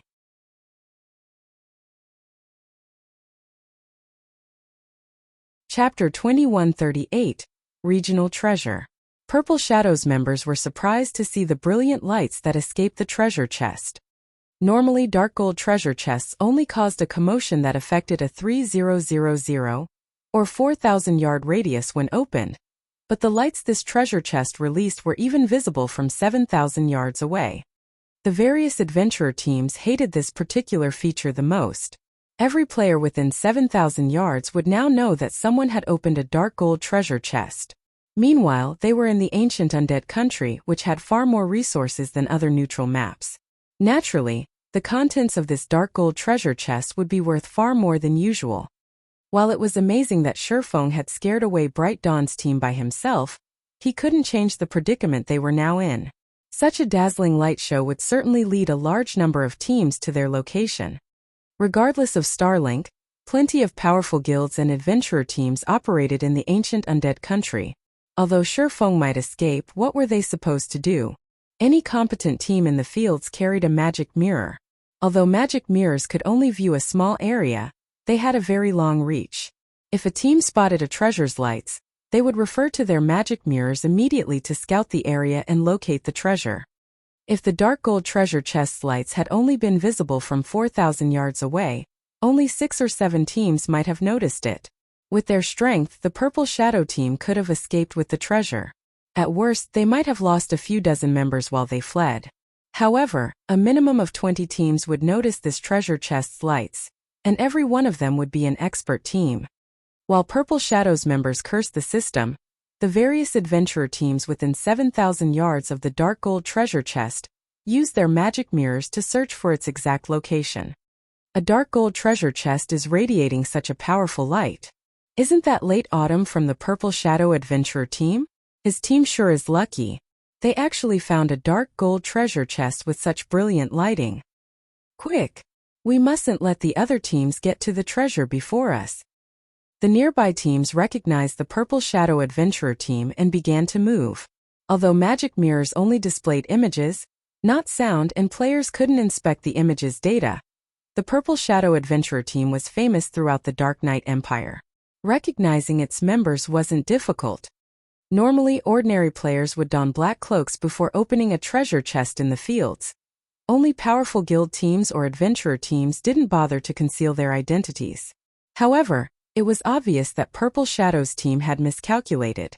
It must not have taken into account the commotion opening this dark gold treasure chest would cause. With the strength of this chest's light, it undoubtedly contained extraordinary items. Knowing this, how could the various teams ignore such an opportunity? After obtaining a treasure chest's items, players gained a 2-hour debuff that guaranteed the items would drop if they died. Commander, we used a spatial exploration scroll and discovered that 26 magic mirrors are locked onto our location. Getting out of here won't be easy, Colorful Fruit reported grimly. 26 expert teams were watching them. They'd have to face a full force of 2,600 experts. With just 100 players on their side, getting past so many players would be incredibly difficult. How can there be so many? Late Autumn could not help but feel powerless. Meanwhile, Bright Dawn and his team, who were already quite far from the Purple Shadow adventurer team, were stunned when they saw the light pillar rise up behind them. Vice Guild leader, that treasure chest is astounding. It is releasing such a powerful light. The items inside must be extraordinary. The level 67 assassin beside Bright Dawn exclaimed as he gazed at the towering shaft of light in the distance. Ha ha ha. Good. Very good. Bright Dawn began to laugh. Vice Guild leader? The assassin gave his commander a confused look. Although the dark gold treasure chest had yielded incredible items, they weren't related to it in any way. He didn't understand why Bright Dawn laughed. It would make more sense if the man were enraged by the situation, not joyful. That treasure chest would have been theirs if not for Shurfeng's intervention, after all. I guess it's not unusual that you don't understand, Bright Dawn said, chuckling. The teams in the ancient undead country aren't just from the Dark Knight Empire. Powers from other empires and kingdoms have sent their people as well. According to my sources, 2 other superpowers are operating in the psychedelic forest alone. They've disguised themselves in independent players, and both expert teams are led by monster-level experts. The guild leader warned me about these teams before we headed out. Neither of those teams will ignore the appearance of such notable treasure. Realization dawned on Starlink's members after listening to their commander's explanation. Teams with monster-level expert leadership were incredibly strong. Normally, superpowers use these teams as strategic pawns, assigning multiple peak experts to them. Even the weakest member would be a refinement realm expert. Even a 1,000-man legion of experts would have to avoid such a team. We're not going to return just yet. I want to stay and watch what Black Flame intends to do about his latest predicament. Bright Dawn said as he told his teammates to rest. Meanwhile, astonishment overwhelmed Shifeng as he watched the treasure chest's colorful lights fade. Others might not recognize a dark gold treasure chest, with the ability to influence a 7,000-yard radius, for what it was, but Shifeng was no stranger to the phenomenon. A regional treasure. A regional treasure was the most important treasure chest in an area. Even if the psychedelic forest hid an epic-ranked treasure chest, its items would pale in comparison to this dark gold treasure chest's bounty. Whenever a regional treasure had been discovered in the past, massive wars had ensued. Regional treasures actually had a chance of dropping an ancient document. Ancient documents were one way players could search for treasures in God's domain. Many powers had discovered legendary and fragmented legendary items with the help of these documents. Hence, the various powers had fought fiercely to claim any regional treasure they could find. Regional treasures also gave ordinary guilds a chance to claim legendary or fragmented legendary items, giving them a fair chance to compete with the various superpowers for such items. After all, regional treasures appeared randomly. Not even superpowers could claim them all. Shifeng had found multiple regional treasures in the past, but unfortunately, he hadn't been able to claim any for himself. Every regional treasure he had encountered had been snatched away by a top adventurer team or first-rate guild. Once the treasure chest's light faded fully, Shifeng inspected the items within. The dark gold treasure chest contained a total of 5 items. One was a level 70 dark gold helmet for shield warriors, one was a level 70 fine gold staff, one was a cloth hat for a level 70 fine gold set equipment, one was a tier 3 magic scroll, and one was an ancient tome with silver divine runes on its cover. A silver ancient document? Shifeng's heartbeat accelerated as his gaze rested on the ancient document.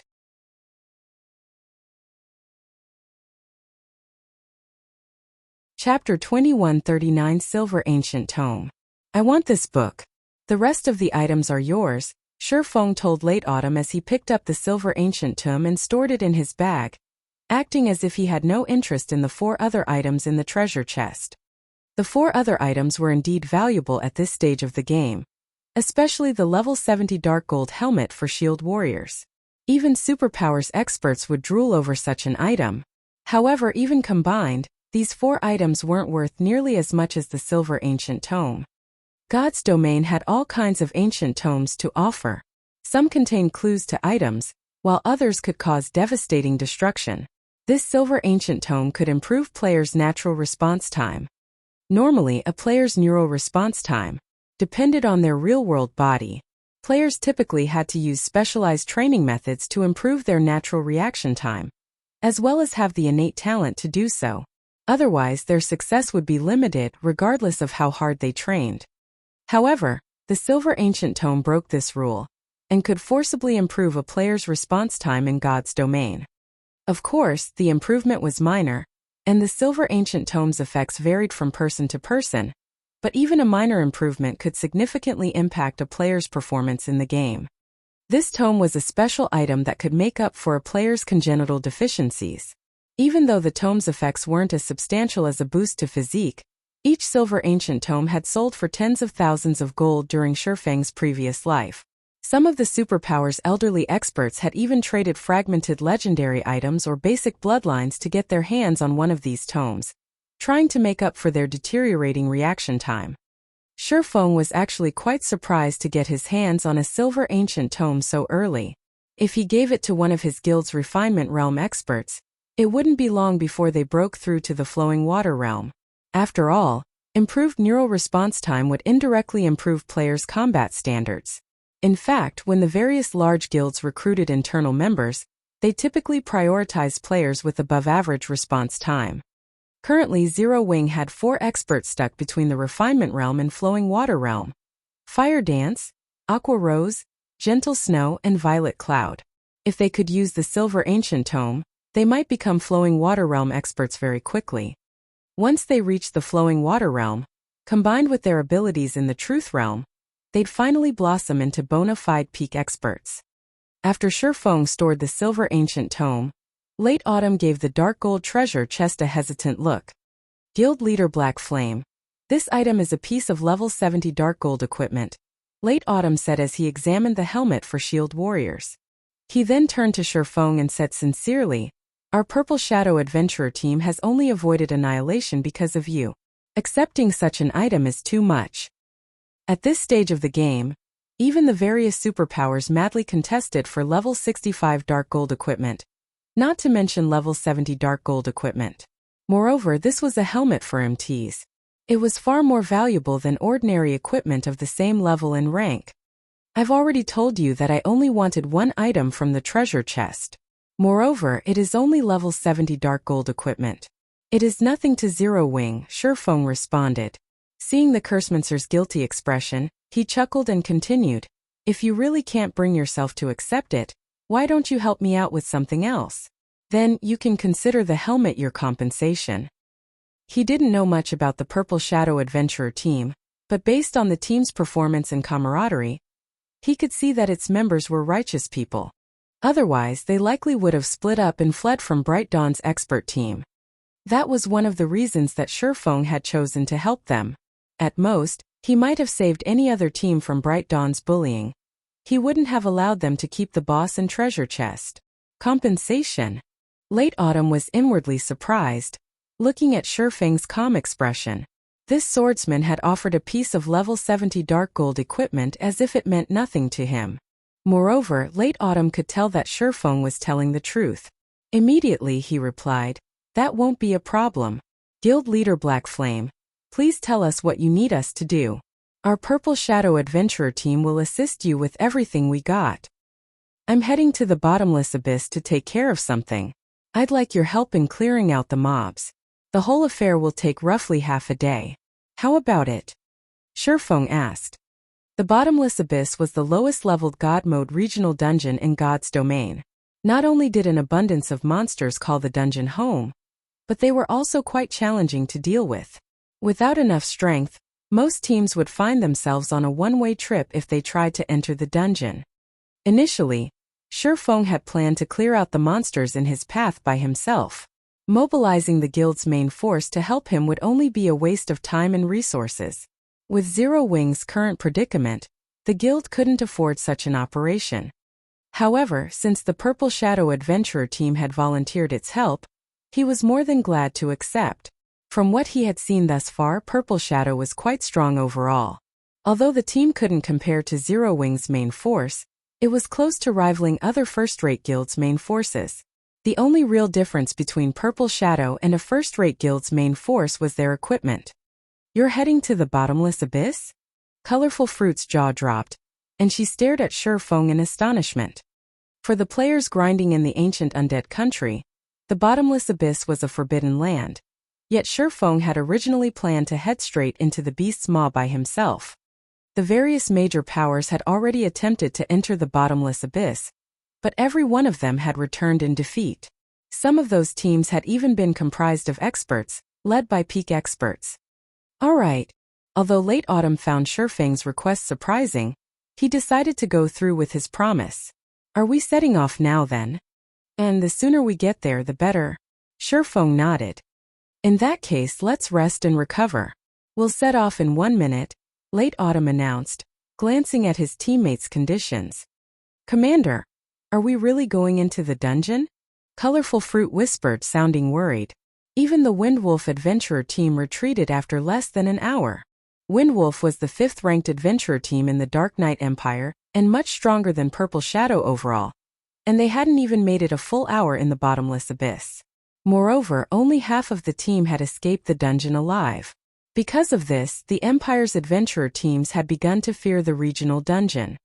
Asking them to spend half a day in the Bottomless Abyss was no different than asking them to commit suicide. "Of course we're going. I've already promised him our help," Late Autumn said. "Besides, we're in just as much danger now as we would be in the Bottomless Abyss. We might as well take out chances." Currently, more than 20 expert teams were targeting them. It was almost guaranteed that they wouldn't all make it out of the psychedelic forest alive. Since that was the case, they might as well try their luck in the Bottomless Abyss. After giving the matter some thought, Colorful Fruit found Late Autumn's reasoning sound. Since both paths led to death, they could at least try to establish a friendship with an expert like Shifeng. Once the Purple Shadow Adventurer team had rested, Shurfeng led them toward the God Mode regional dungeon. About 5 minutes after Shurfeng and his new companions left the area, a team with an averaged around level 67 found the dark gold treasure chest. These players' weakest piece of equipment was level 65 fine gold rank, and some of its experts even wore multiple pieces of epic equipment. Every member of the team radiated an imposing aura as well. Overall, this was certainly no ordinary adventurer team. Boss, those people have already left. By the looks of it, they're heading toward the bottomless abyss. A bald, level 68 assassin in blue reported to the stalwart man in a suit of crimson armor. They should only have departed recently. They're heading to the bottomless abyss? A wise decision, the crimson-armored man said, chuckling. It's a pity that they caught our attention. Notify the other scouts. We'll give chase immediately. Shay.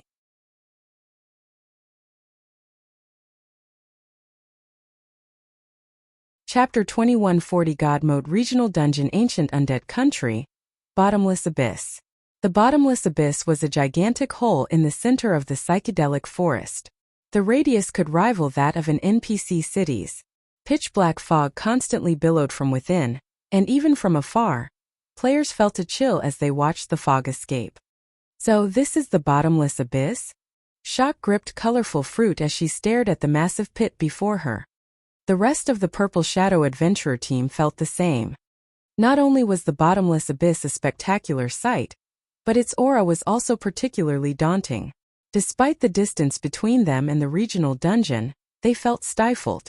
They couldn't even imagine what it would feel like to stand within the foggy pit. It's no wonder why Windwolf couldn't even last an hour in there. If its aura feels so powerful from out here, I can't imagine how horrific it feels inside. Just moving will likely be taxing, Late Autumn muttered as he watched the fog rise from the bottomless abyss. After seeing this pit himself, he, more or less, understood why Windwolf's members had paled whenever they had mentioned the bottomless abyss, claiming that the regional dungeon was no place for current players. The fog is still quite thin. Let's hurry inside, Shurfeng commented as he too watched the fog. He was incredibly familiar with the bottomless abyss, so he was used to the sight. He immediately approached the staircase leading into the pit. Many ancient gods had participated in the Great Ancient War, and the bottomless abyss was a byproduct of one of those battles. According to legend, the destruction the gods had wrought here had been so massive that it had broken through the world barrier that separated the gods' domain continent from the dark abyss. As a result, the dark abyss's dark energy had flowed into God's domain through the breach, creating this bottomless abyss. Fortunately, the ancient gods had set up a magic barrier here to prevent the dark energy from escaping the regional dungeon, protecting the nearby kingdoms and empires from ruin. Without that foresight, the dark abyss's power might have devoured the entire continent. Now, the dark energy within the bottomless abyss sometimes spiked due to the weakening barrier. By this point, the barrier had been in place for tens of thousands of years, and even if the materials used to create it had been godly relic rank, they couldn't withstand the corrosion of time. When the bottomless abyss's dark energy was at its strongest, Tier 1 players could only remain within the regional dungeon for 3 or 4 hours. Tier 2 players could, at most, withstand the energy for 10 hours before they'd have to flee. If they exceeded this time limit, the dark energy would corrode their flesh, and their stamina and concentration consumption would increase exponentially. It wouldn't be long before they died from exhaustion. To make matters worse, players that died from exhaustion within the bottomless abyss would suffer double the normal death penalty, and their souls would enter a weakened state due to the corrosion. The corrosion would give them a debuff that significantly reduced EXP gain for the next 3 to 48 hours. This was why teams without sufficient strength suffered such miserable fates within the God Mode regional dungeon. Not even ordinary Tier 2 players had dared to set foot in the bottomless abyss during Shurfeng's previous life. However, as a God Mode regional dungeon, the bottomless abyss had many benefits to offer. Its bountiful resources were only secondary. More importantly, the dungeon's mana density was exceedingly high. Even though the mana within was chaotic and impure, players could rapidly grow stronger by fighting within the dungeon. Furthermore, the bottomless abyss had no lack of powerful monsters with high combat standards, which players could use as training partners. To put it simply, the bottomless abyss was heaven for the strong and hell for the weak. Hence, God's domain's various superpowers had developed a love-hate relationship with the dungeon in the past. As Late Autumn watched Sherfong walk into the bottomless abyss without any hesitation, he gritted his teeth and led his team to follow the swordsman. The moment Purple Shadows members entered the bottomless abyss, their bodies began indescribably heavy. Their reaction speeds also slowed slightly. However, the dense mana allowed their minds to remain at their peaks. These players felt like they were having an out-of-body experience, as the opposing sensations assaulted them. It was like trying to operate high-performance software on an ancient computer. Moreover, they realized they couldn't see as far within the bottomless abyss. Normally, they could see up to 100 yards away, despite the ancient undead country's poor visibility, but now they couldn't see past 50 yards. At this distance, monsters could see them before they noticed, and they'd frequently come under attack. After descending the staircase for about 3 minutes, the Purple Shadow members realized that level 60+ monsters hung from the walls and dominated the staircase. The weakest among them was a lord, and they all radiated intense auras that felt particularly deadly to Purple Shadows members. Before Purple Shadows members could react, a group of level 60 and 61 demonic stone apes charged at the team. Demonic stone ape, elemental creature, lord, level 60. HP 19000, 000/19000, Prepare for battle. MTs prioritize the stone apes on the staircase. Melee players contain the monsters on the wall. Healers focus on everyone's HP. Late Autumn's response was quick, and he cautiously issued commands. Although these demonic stone apes were much lower level than they were in the bottomless abyss. Late Autumn couldn't afford to be reckless, employing the most conservative strategy he could think. The demonic stone apes slammed into Purple Shadows level 66 and 67 MTs. Like seasoned warriors, these monsters used tactics against their player enemies. One stone ape would attack head-on, while 2 or 3 of its companions attacked from the sides. Their coordination was seamless. Purple Shadows expert MTs couldn't cope with the coordinated assault, and each took 2 or 3 hits during the initial charge. Every MT instantly lost over 50,000 HP, losing more than half of their totals. The healers in the rear began to panic, swiftly casting healing spells. Why are these monsters so powerful? Colorful Fruit was stunned as she watched the 4 demonic stone apes suppress her teammates. Purple Shadow's lead MT was a half-step refinement realm expert, and the weakest piece of equipment on him was level 65 fine gold rank. He even wore a piece of epic equipment. Yet, it took everything he had to hold off for Lord-ranked monsters, and he wasn't faring well. Earlier, their lead MT had tanked the level 69 Grand Lord by himself. The 20+ demonic stone apes on the staircase quickly broke past the MT's defensive line, and 6 of the monsters charged toward the team's healers. The remaining dozen or so stone apes preoccupied the team's melee players. Before Purple Shadows members could recover from their shock of seeing how powerful these demonic stone apes were, a 5-meter-tall stone ape, much larger than its companions, dropped down from the wall above, landing with a thud behind the team. Great Stone Ape, elemental creature. Great Lord, level 62. HP 42 000 000/42 000 000.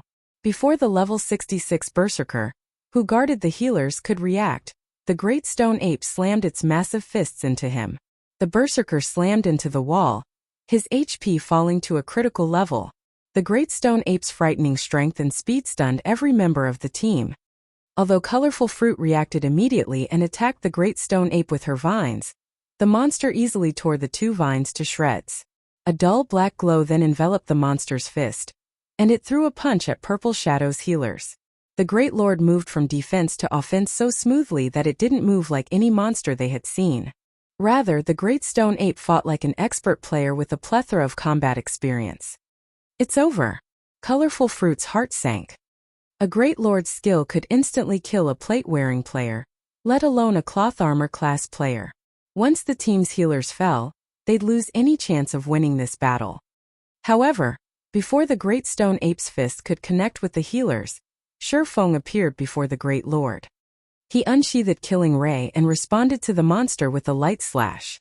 An arc of blue lightning blinded the players for a split second before the Great Stone Ape joined the level 66 Berserker in decorating the wall. Its chest bore a deep, oozing cut.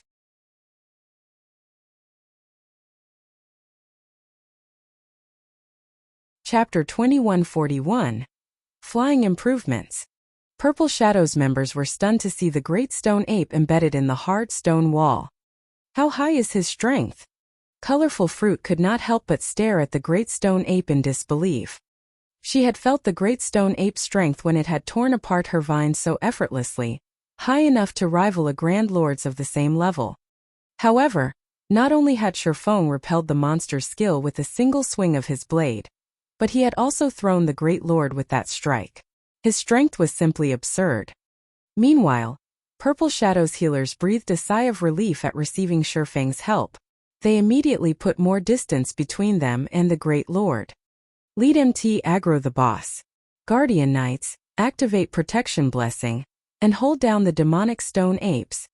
Late Autumn shouted commands to Team's Lead MT the moment the Great Stone Apes' offensive had halted. From this initial clash with the Stone Apes, he realized that these monsters possessed extremely high combat standards, especially the Great Stone Ape. Only their team's Lead MT could likely hold down that boss. If he sent any of his other MTs to tank it, he'd just be sending them to their deaths.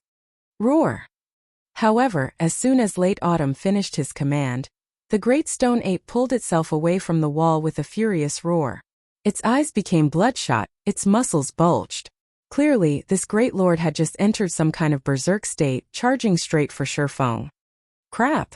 Solitary, activate your berserk skill and stop that thing. Late Autumn hurriedly ordered the level 67, Tier 2 Berserker that stood closest to the monster. Leave it to me. Solitary Dragon nodded in reply. Before the Berserker could activate his berserk skill and face the Great Stone Ape, however, Sherfong stopped him and said, "No need. It's still too soon to use berserk skills here. Leave this to me." After saying so, Sherfong took a step forward and appeared before the enraged Great Stone Ape in an instant. The swordsman looked like a child compared to the 5-meter-tall monster. Seeing its hated enemy standing up to it, the Great Stone Ape swung its fists at Sherfong. The sharp sound of the movements cutting through the wind was audible from 30 yards away. In the blink of an eye, the Great Stone Ape fired 6 strikes at Sherfong, the massive size of its fists making the punches impossible to dodge. The other players' expressions darkened as they watched from the corner of their eyes. This move was enough to tell that the Great Stone Ape's combat standards were on par with a player who reached the middle stage of the Trial Tower's 5th floor. Combined with attributes that rivaled a Grand Lord of the same level, how were they supposed to fight this monster? Contrary to expectations, however, the attack hadn't sent Sherfong flying. Instead, all 6 punches harmlessly passed through Sherfong before the swordsman began to fade out of existence, revealing that the Great Stone Ape had only struck an afterimage. Without anyone realizing it, Sherfong had moved behind the Great Stone Ape and had already swung his sacred sword. Shio! Another blue flash sliced through the Great Stone Ape, eliciting a scream and plundering over 70,000 HP from the Great Lord. Another visible cut now graced the monster's sturdy form. The Great Stone Ape's fury reached new heights as it took another hit. In response, it spun around and launched another barrage of punches at Sherfong. As if Sherfong existed in another space entirely, the Great Lord couldn't hit him no matter how hard it tried. Instead, one cut after another joined the first 2. Not only did Sherfong continue to reduce the boss's HP, but he repeatedly inflicted injuries as well, reducing the Great Stone Ape's reaction speed. Is this real? Colorful Fruit watched Sherfong give the monster a one-sided beating, utterly awestruck. For a moment, she even forgot to support her teammates. Purple Shadow's Lead MT, who had been in the midst of trying to assist, was just as stupefied. A Tier 2 swordsman was perfectly suppressing a level 62 Great Lord with the combat standards of the Trial Tower's 5th floor. Moreover, he accomplished this feat within the Bottomless abyss, where players' physical bodies were severely suppressed. This was unbelievable. Most importantly, Sherfang's calm composure made it seem as if he were confident of slaying this Great Stone Ape by himself. It's no wonder why Bright Dawn was so afraid of him. He is truly a monster. Late Autumn inwardly exclaimed as he watched the great stone ape's HP plummet. Finish the fight quickly. We'll only attract more monsters if we linger, Shifeng shouted, noticing the dazed expressions Purple Shadow's members wore. Although he could solo the great stone ape, doing so would require a lot of time and energy, and a God Mode regional dungeon wasn't a place where players could afford prolonged battles. If this fight took too long, they'd attract another wave of monsters. Shifeng's warning snapped Purple Shadow's members out of their daze, and they immediately resumed their attacks against the demonic stone apes. Immediately, they resumed their attack on the demonic stone apes. With Shifeng keeping the great stone ape in check, Purple Shadow's members had an easier time dealing with the demonic stone apes. Moreover, they began to adapt to the Bottomless Abyss's environment as they fought. As a result, their attacks became more efficient. Under Late Autumn's command, the team gradually descended the staircase, never fighting in one place for too long. Although they occasionally encountered other stone ape groups, the number of enemies they fought at any one time was tolerable. Finally, after more than 5 hours of combat, the team had cleared out the demonic stone apes and great stone apes in their path. The loot the monsters had dropped had surprised Purple Shadow's members.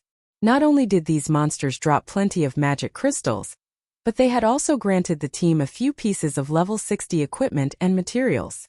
These monsters' loot was far more abundant than outside the regional dungeon. Moreover, the weakest piece of equipment the stone apes had dropped was level 60 mysterious iron rank, and some had even granted secret silver ranked items. Such high-quality equipment could fetch a lot of money on the market. It was no exaggeration to claim that the last 5 hours' harvest could rival a full day of grinding elsewhere. However, the loot wasn't the most valuable acquisition. Due to their battles against the stone apes, Purple Shadow's members had been inspired, improving their combat standards. That was a benefit they definitely wouldn't find outside of the Bottomless Abyss. Commander, this place is heavenly. If we could spend a month down here, the Purple Shadow Adventurer team could become one of the top 5 adventurer teams in the Dark Knight Empire. Half Feather exclaimed. As a refinement realm expert, he could sense himself improving throughout the 5 hours of constant battle. Needless to say, his teammates must have improved even more than he had. Furthermore, these monsters' loot was several times better than monsters elsewhere. That's right. I hadn't imagined that this place would be so helpful. It's no wonder why the various large guilds are so desperate to explore the Bottomless Abyss, Late Autumn said. He had a far better understanding of the regional dungeon's value than his subordinates. While resources and funds were important to a guild, those factors weren't nearly as valuable as its members' strength.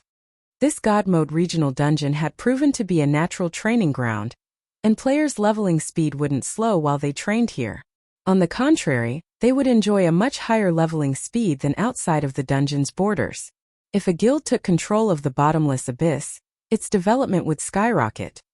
As he considered this, Late Autumn's gaze drifted back to Shifeng, who stood some distance away. A large part of the reason why they were able to survive for more than 5 hours in the Bottomless Abyss was because of Shifeng. Shifeng had defeated one great lord after another for them.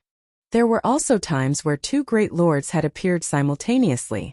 If not for Shifeng suppressing every great lord that appeared, they would have long since been annihilated. After all, the only person in the Purple Shadow Adventurer team capable of holding their ground against the Great Lord-ranked Great Stone Apes was their lead MT. Even then, the lead MT could only hold his ground against one Great Stone Ape at a time. Meanwhile, after moving for more than 5 hours, everyone also arrived inside a cave. The cave wasn't formed naturally but man-made instead. There were also multiple paths leading out of the cavern, the paths forming a labyrinth. You guys rest here for now. This place is very safe, Shifeng said as he looked at the exhausted Purple Shadow members. After saying so, he made his way into the labyrinth. The labyrinth-like cave was the Bottomless Abyss's first floor. At the same time, it was the only place in the entire regional dungeon that allowed for a guild town or city to be transferred over.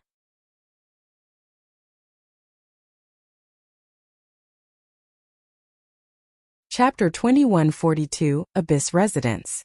After hearing Shifeng's instructions, Late Autumn and the others sighed in relief as they sat down to rest. As for what Sherfeng planned to do inside the labyrinth, they had no intention of asking about it. After all, Sherfeng was the leader of a guild. He naturally had his reasons for coming to this dangerous place. If they pried too deeply, they might end up annoying or angering him. Moreover, even if they wanted to enter the labyrinth with Sherfeng, they most likely didn't have the ability to survive for very long in there. The labyrinth was rife with level 65 plus undead, many of which were great lords. With just their adventurer team strength, they wouldn't be able to progress very far into the labyrinth. Not to mention, if they came across a Grand Lord, their fates would be sealed. In the next moment, Purple Shadow's members saw Sherfeng easily weaving through the undead's attacks. Moreover, the undead here actually couldn't keep up with his speed at all, the distance between the two sides steadily widening. After a few seconds, only the undead remained in sight. "The difference between us is really huge," Colorful Fruit said, a bitter smile forming on her face after Sherfeng disappeared. "It is indeed massive, but it's not like we can't catch up," Late Autumn said, nodding. "An organization called the Adventurer Alliance has appeared in the Fire Dragon Empire, and is currently recruiting powerful adventurer teams. I heard that even super guilds have to treat this Adventurer Alliance with respect. Moreover, the Alliance is even nurturing experts. I received an invitation, but I didn't put too much stock in the matter. On further thought, I feel that we should join the Alliance." In the past, he had been very confident in Purple Shadow's strength, believing that even if Purple Shadow was no match for superpowers wouldn't have an easy time dealing with Purple Shadow either. After today's fight with Bright Dawn's team, however, he realized that he was sorely mistaken. Before a superpower, Purple Shadow didn't even have the strength to protect itself. Unless they became monsters like Sherfeng, daunting even an expert like Bright Dawn at the thought of attacking them, they would never secure a foothold in the Dark Knight Empire. Meanwhile, the Fire Dragon Empire's Adventurer Alliance was in existence that could intimidate even super guilds. Needless to say, its existence was extraordinary. After all, the Fire Dragon Empire was one of God's domain's 4 great empires, and far superior to the Dark Knight Empire. Many superpowers and even quite a few super guilds had established footholds there. The fact that the Adventurer Alliance was able to establish a foothold in the Fire Dragon Empire, despite competition from so many superpowers, proved just how powerful it was. As for joining a guild, that was something Late Autumn was not willing to do no matter what. Otherwise, he would have long since joined Starlink together with his comrades. After all, Starlink had extended an invitation to many of the powerful adventurer teams in the Dark Knight Empire. "Commander, can we really catch up to him?" Colorful Fruit turned to look at Late Autumn reflexively, a hint of anticipation gleaming in her eyes. Sherfeng's strength was already deeply ingrained in her heart. At this point, what she wanted to do most was to share the same stage with Sherfeng one day, instead of staying in the Dark Knight Empire and remaining a frog in a well. It shouldn't be a problem. The Alliance promised that as long as we pass its test and qualify for its training, we will be able to reach the apex of God's domain, Late Autumn said. Previously, Late Autumn had sneered at this promise, as he thought that the Purple Shadow Adventurer team already stood at the Dark Knight Empire's peak. There was no need for Purple Shadow to undergo the Adventurer Alliance's training. However, in hindsight, the gap between Purple Shadow and the Adventurer Alliance was massive. Moreover, a power that could stand shoulder to shoulder with superpowers should understand the strength of the various superpowers. Since the Adventurer Alliance had declared that it could help qualified players become apex experts, the Alliance was most likely telling the truth. "This is great. The next time we meet, I must stand on the same stage as him," Colorful Fruit thought to herself, her fighting spirit soaring. At this moment, aside from Colorful Fruit, Half Feather and the other top experts of Purple Shadow also had similar thoughts. Meanwhile, as Purple Shadow's members were resting, Sherfeng had activated Gale Domain to shake off the undead chasing him. The undead here were living beings that died during the Great Ancient War. Not only were their combat standards extremely high, but they were also organized when fighting. He would require a lot of time to defeat them. Fortunately, the undead here were not monsters that persistently chased players. They would give up pursuit once the distance between their target and themselves exceeded 300 yards. Shifeng was a level 76 player, and with his basic attributes, his movement speed was already faster than that of great lords of the same level. After activating Gale Domain, he shook off the level 65 plus undead here right away and effortlessly passed through one area after another. Meanwhile, the deeper he ventured into the labyrinth, the higher the levels of the undead he came across, the monster's levels gradually increasing from 65 to 70. Finally, after traveling through the labyrinthine pathways for more than an hour, Shifeng arrived before a dilapidated palace in a cavern that was enveloped by a magic barrier. None of the wandering undead dared come within 100 yards of the magic barrier. Shifeng, however, walked toward the barrier without hesitation. The magic barrier specifically targeted undead, and was totally ineffective against the living.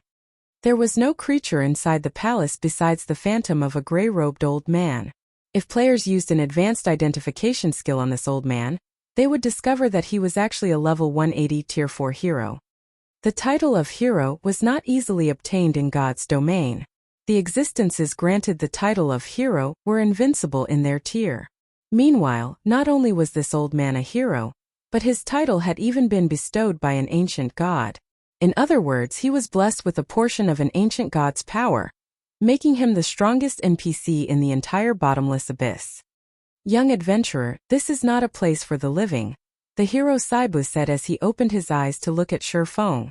Immediately, a horrific aura filled the palace. If an ordinary Tier 2 player were standing here right now, this horrific pressure would most likely scare them stiff. However, Shifeng had the support of multiple fragmented legendary items and a bloodline, so he managed to withstand the pressure brought on by this aura. Esteemed hero Saibu, I am here by the will of the gods to expel the darkness, Shifeng said respectfully as he stood 30 yards away from Saibu. Players wanting to transfer a guild town to the Bottomless Abyss needed to fulfill 3 conditions, 2 of which were the standard conditions for transferring a guild town. The third condition was a hidden condition, passing Saibu's test. The first part of the test was enduring Saibu's aura. In the past, 90% of the powers that attempted this test had failed at the very start because ordinary experts couldn't endure Saibu's aura at all. One needed the basic attributes of a Tier 3 player of the same level to do so. Otherwise, they would be forced to kneel, then get teleported out of the palace. Not bad. Being able to move so close to me proves that you have the strength to deal with the darkness, Saibu said, smiling and nodding in approval, when he saw that Shifeng was barely affected by his aura. However, you cannot expel the darkness here with just this. Since you are a bronze legatee, I can set up a stable area for your residence, which will allow you to combat the darkness here long term. However, you will have to contribute 6,000 mana stones. Lord Saibu, here are the 6,000 mana stones you require, Shifeng said as he took out the mana stones he had prepared beforehand. He had basically emptied out the guild's reserve of magic crystals to make these 6,000 mana stones. However, this price was well worth it if he could move Stone Forest Town here. Excellent. So many mana stones should just barely be enough to resist the corrosion of darkness here, Saibu said. As he received the 6,000 mana stones from Shifeng, he couldn't help taking a few extra glances at the youth before him, following which he started incanting. As Saibu chanted, the 6,000 mana stones merged and transformed into a resplendent gemstone. With this item, you can set up a magic barrier on the first floor, which we are on. The residents you set up inside this barrier will be able to avoid the corrosion of darkness. Keep in mind that this item can be used only on the first floor, Saibu said gravely as he handed the gemstone to Shifeng. When Shifeng accepted the gemstone, he sighed ruefully. In the past, he could only watch from the sidelines as the various superpowers established one town after another inside the Bottomless Abyss. In this life, however, he too could set up his own town here.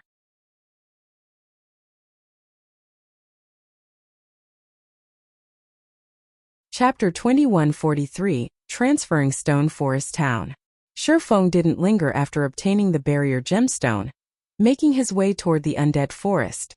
The Undead Forest was located in the center of the Bottomless Abyss's first floor.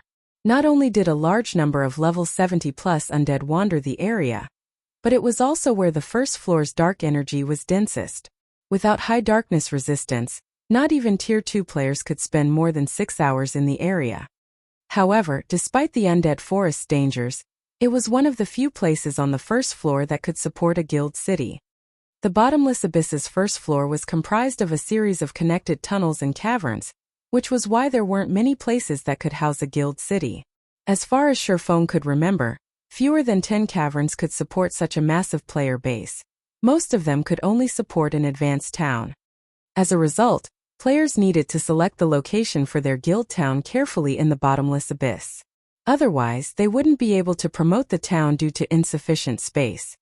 Of course, Sherfone had another reason for choosing the Undead Forest. It was the closest location to the Bottomless Abyss's second floor. The Bottomless Abyss was a level 60 to 100 super large-scale regional dungeon, and it was considerably larger than many neutral maps elsewhere, separated into a total of 3 floors. Each floor was more difficult than the last, and the second floor was considered a turning point. To current players, the Bottomless Abyss's first floor was already horrific, but they didn't realize that the first floor was only a training ground to help players adapt to the regional dungeon's environment.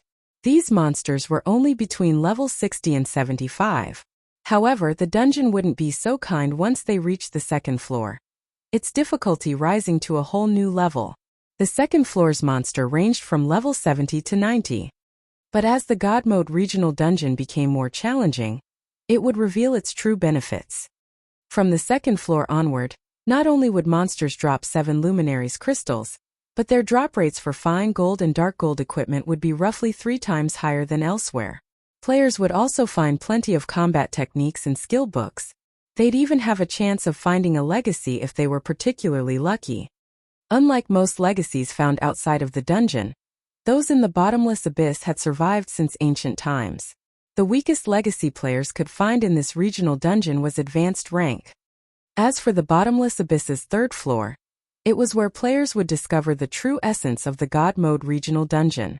Not only would players have a chance of obtaining peak legacies when they killed the bosses on that floor, but they'd also have an extremely small chance of obtaining fragmented legendary items. Typically, fragmented legendary items didn't even drop from ordinary mythic bosses. Only special mythic bosses had a chance of dropping such precious treasure. However, the Bottomless Abyss's third floor was the typical map. Every mythic boss on that floor had a chance of dropping fragmented legendary items, and the dungeon's final boss was guaranteed to drop one. One could say the Bottomless Abyss was responsible for introducing fragmented legendary items to God's Domain's players. In the past, the various superpowers had only begun to acquire fragmented legendary items once they had discovered the Bottomless Abyss. After that moment, everyone had come to understand that epic items weren't truly the best weapons or equipment in the game, and that something even stronger existed. Since Sherfone was the first person to acquire a barrier gemstone in the Bottomless Abyss, he had to take advantage of as many opportunities in preparation for conquering the regional dungeon's third floor. After an hour or so of travel, Sherfone found himself in a massive, spacious cavern. At first glance, the cavern looked like any other forest, filled with verdant trees and bright light. It looked nothing like the cavern it truly was. This was the Undead Forest. The dark energy here was so dense it was stifling, and level 70+ Great Lord ranked undead roamed through the woods. There were even quite a few Grand Lords. Dark energy affected these monsters in the same way mana affected players. The denser the dark energy was, the higher the monster's combat standards would be. Even the weakest Great Lord in the Undead Forest had combat standards on par with the late stage of the Trial Tower's 5th floor. Such combat standards would be impressive enough to earn a player a party leader position among a first-rate guild's core members. Including the monster's high basic attributes, even a first-rate guild's chief MT would have a tough time against these Great Lords. The Grand Lords, on the other hand, could reach the 6th floor's early stage. They were nightmarish opponents, even for a first-rate guild's main force. Only the various superpowers' top combatants had a chance against these monsters. Thank goodness I have the Bible of Darkness. I don't know how I'd make it through this forest without it. Sherfone was relieved as he used omniscient eyes to watch the level 74 Grand Lord ranked Great Necromancers that wandered in the distance. These level 74 Great Necromancers were extremely powerful. Not even Sherfone would dare provoke them in his current state. If he accidentally aggroed one, He'd have no choice but to flee. Fortunately, the Bible of Darkness granted him control over the power of darkness. This, in turn, allowed him to resist dark energy and significantly lowered the chances of dark creatures noticing him. He'd be able to avoid the undead forest's residents with relative ease. After about 10 minutes or so, Shifeng had circled around more than 30 great lords. He had also encountered more than 3 grand lords. If a superpower's main force visited this forest at this stage of the game, their deaths would be a guarantee. It should be here, Shifeng thought as he observed his location. He then took the barrier gemstone from his bag and began to chant an incantation. After 10 verses and more than 30 seconds, the barrier gemstone disappeared. Then 2 gigantic silver magic arrays formed above and beneath Shifeng, and every monster within the array's range released pained cries before fleeing the area.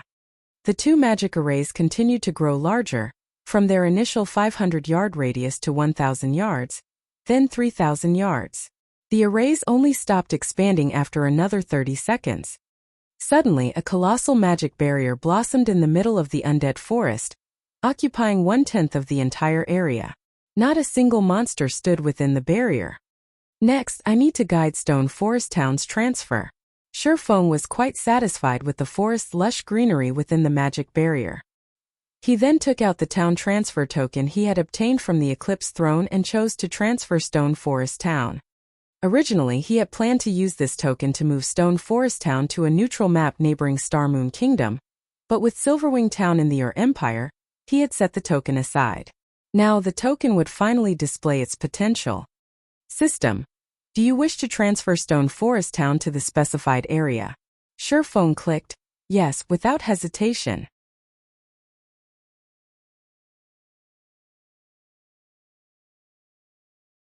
Chapter 2144 Abyss Town. Once Shifeng made his selection, another system notification rang in his ears.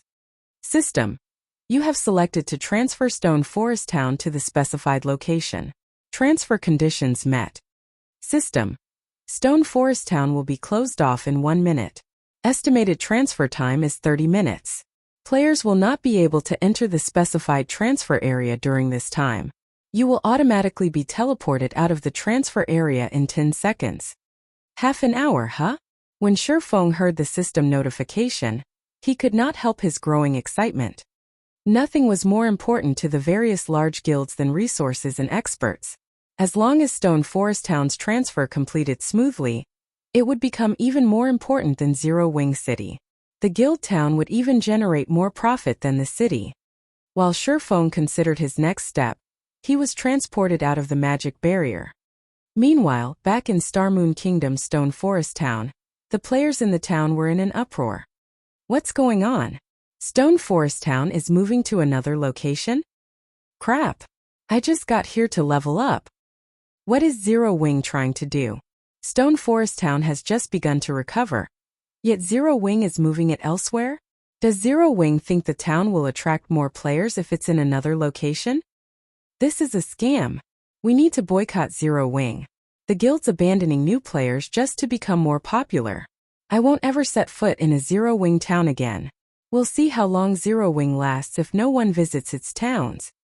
The players in Stone Forest Town fell into heated discussions when they received the system notification about the town's relocation. The players new to God's domain were particularly boisterous. Stone Forest Town was still a holy ground for players between level 30 and 50. Not only was the town next to a low-level Azura mode regional dungeon, but it also had everything low-level players could need or want. Not even NPC cities could rival Stone Forest Town's benefits for low-level players. However, before they had the chance to enjoy these benefits, the system had announced Stone Forest Town's transfer to another location. This meant the time they had spent trying to reach the town had been for nothing. Meanwhile, news of Stone Forest Town's relocation quickly reached Starmoon Kingdom's various major powers.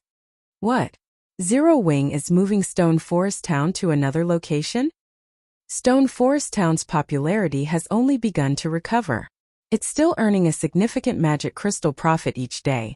Yet Zero Wing wants to relocate the town? Has the guild found a better location? I want this investigated immediately.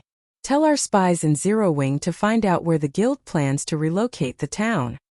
For independent players, Stone Forest Town's relocation only meant that they'd lose a leveling spot, and that only impacted the independent players that had recently joined God's domain. Naturally, there were other maps where they could grind.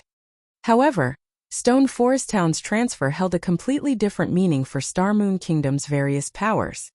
Transferring a town meant transferring an area of influence.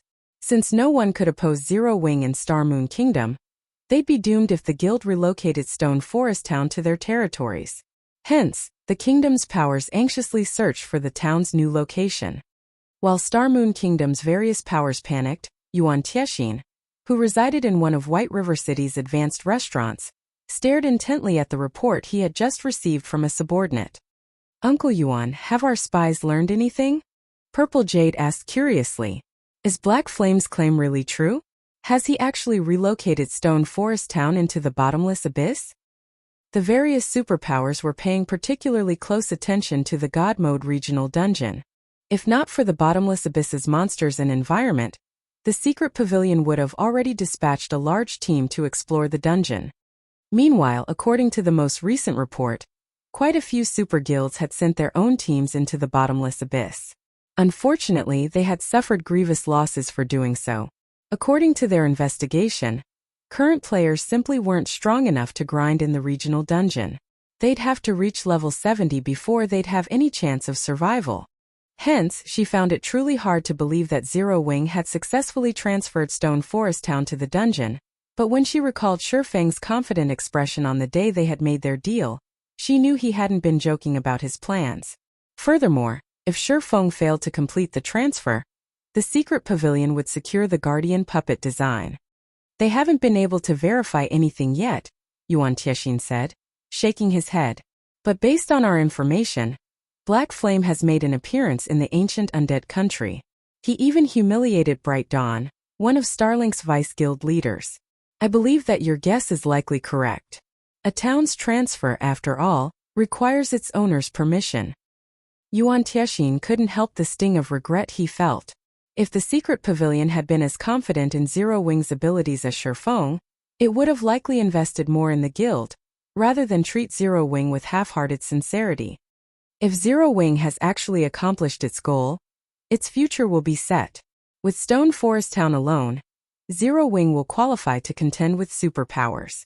If it can solidify its legacy foundation as well, then we can reasonably expect that it will become a super first-rate guild any day now. Purple Jade said. She had a thorough understanding of how valuable the Bottomless Abyss's resources were. If a guild monopolized those resources, its development speed would be astonishing. Moreover, the various superpowers would have a very difficult time dealing with Zero Wing before players reached level 100. Even Starlink would find it challenging to shake Zero Wing's foundations. Meanwhile, within Zero Wing, guild members excitedly discussed the latest news regarding Stone Forest Town. I wonder where the guild is moving Stone Forest Town to. I'm guessing that it's moving the town to a neutral map. All of the large guilds are trying to claim them, and our guild is no exception. I can't wait to find out which neutral map the town will occupy. I agree. Since Starlink is so dead set on suppressing our guild in the Ur Empire, we can't really do anything in the Empire's core area. We're stuck around Silverwing Town.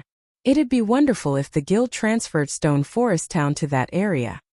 Honestly, it's not a big deal if the guild doesn't transfer Stone Forest Town to the Ur Empire. Starlink already has a fortress there, but it doesn't have any bases in other neutral maps. We could secure a massive advantage if the guild transfers Stone Forest Town to a different neutral map. Moreover, the Zero Wing auction house now has access to a wider variety of items. Even if the guild transfers the town to a smaller neutral map, our leveling speed won't be any slower than it is in the Ur Empire. Many of Zero Wing's members expressed their guesses and hopes for Stone Forest Town's new location, every one of them filled with anticipation. Although Fire Dance had repelled the Starlink forces camped outside of Silverwing Town and restored some of the guild's morale, that didn't change the fact that Starlink still harassed the guild's members in the rest of the Ur Empire and the other neutral maps around Star Moon Kingdom. To make matters worse, other guild's members were rapidly growing stronger and exploring neutral maps. To say that Zero Wings members didn't have any opinions on the matter would be a lie. As every player throughout Star Moon Kingdom discussed this abrupt change, half an hour passed quickly.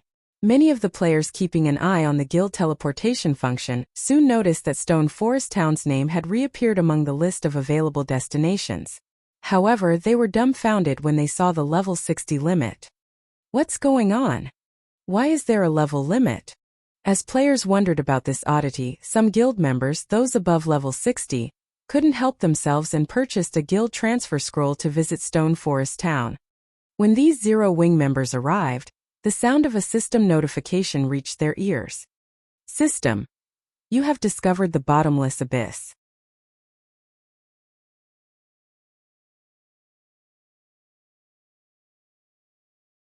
Chapter 2145 Attention, the Bottomless Abyss.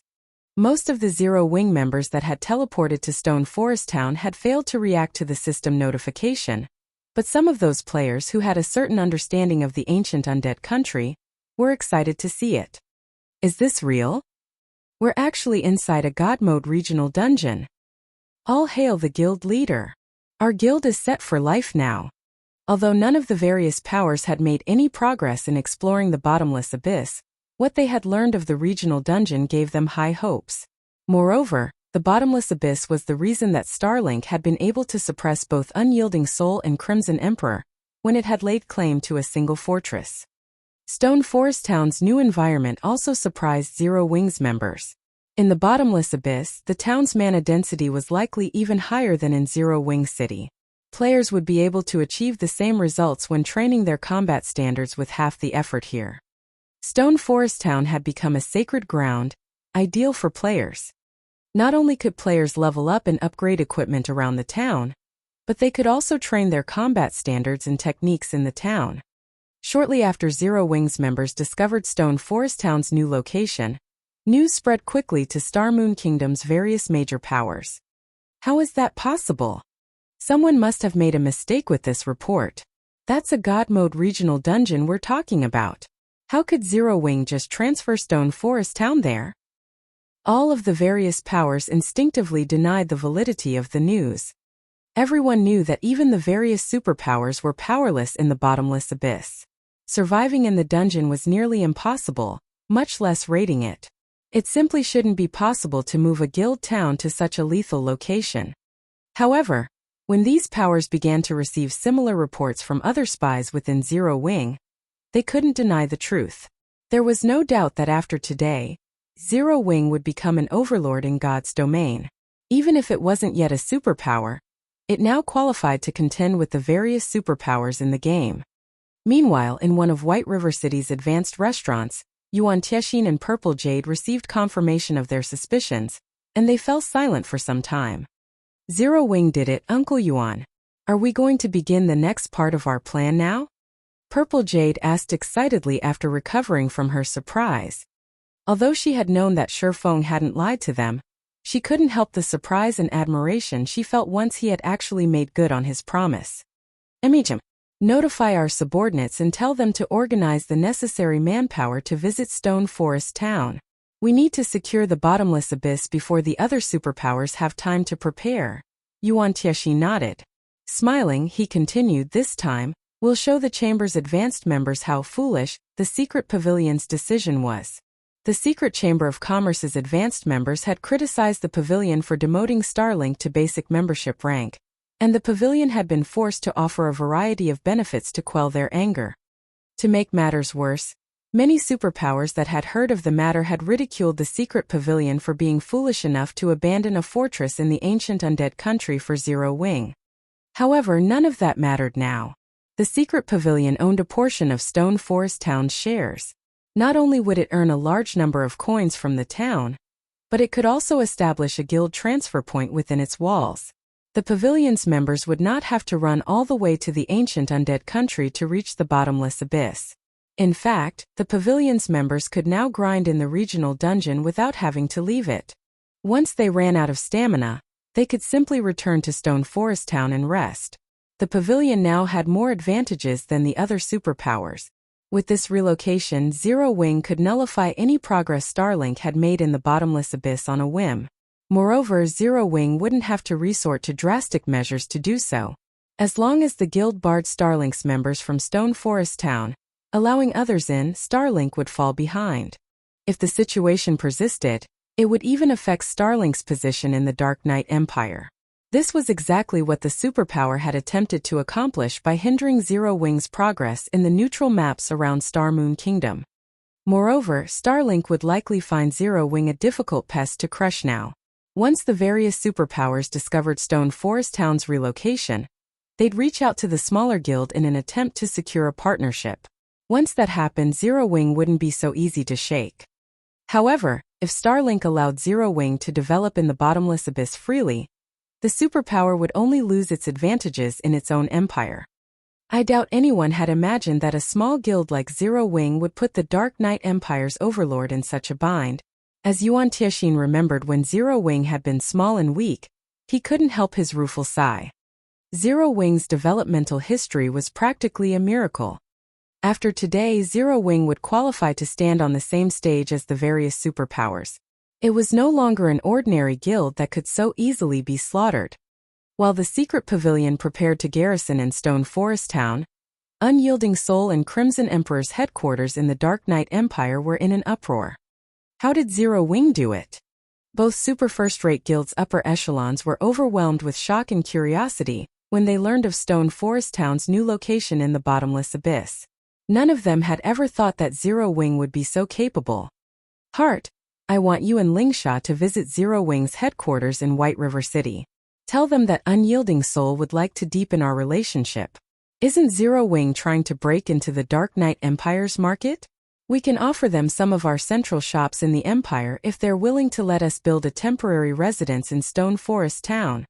Unyielding Soul's guild leader, Silent Soul, commanded after giving the matter some thought. You two have full authority to negotiate those shops' management and sales. When the guild upper echelons in the meeting room heard Silent Soul's decision, they stared at him with dropped jaws. They hadn't thought that their guild leader would willingly grant Unyielding Heart and Mu Lingsha so much authority. Financial strength was the most important aspect when running a guild as large as Unyielding Soul. The profits from the guild shops were particularly crucial. Shops were a guild's lifeblood, and the fact that Silent Soul had given Unyielding Heart and Mu Lingsha control of the guild's lifeblood meant he had granted them the authority that was only second to his, the guild leader. Unyielding Soul wasn't the only superpower interested in cooperating with Zero Wing. Superpowers throughout God's domain promptly made their way to Star Moon Kingdom's White River City as well.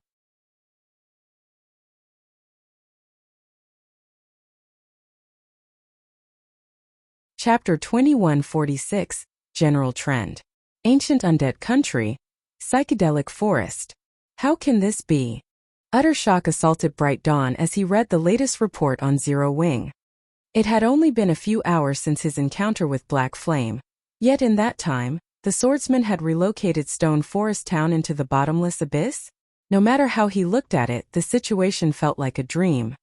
Not even Starlink dared to delve too deeply into the Bottomless Abyss, but Black Flame had established a town within the regional dungeon in a matter of hours. Starlink had invested an astronomical amount of manpower and resources to secure a fortress in the ancient Undead Country, but none of its effort could even compare to Black Flame's alone. Many superpowers had already begun to make their way to White River City to negotiate with Zero Wing due to the guild's latest success. Needless to say, they all wanted a cut of Stone Forest Town shares and a temporary guild residence within the town. If Zero Wing agreed and accepted these superpowers' help, Starlink wouldn't be able to continue its assault against the enemy guild. Moreover, Starlink's development would descend into the pits of hell due to Stone Forest Town's prosperity. As a result, Lu Xinglua had ordered Bright Dawn to use everything Starlink had to destroy or capture Stone Forest Town before Zero Wing could stabilize its position in the Bottomless Abyss. Has something happened, Vice Guild Leader? The assassin beside Bright Dawn asked curiously when he saw his commander's sneer. Good news. Wonderful news. Bright Dawn said, laughing. Black Flame had humiliated him earlier, and he hadn't expected to find a chance to take revenge so soon. Why wouldn't he be excited? Good news. The assassin gave Bright Dawn an odd look.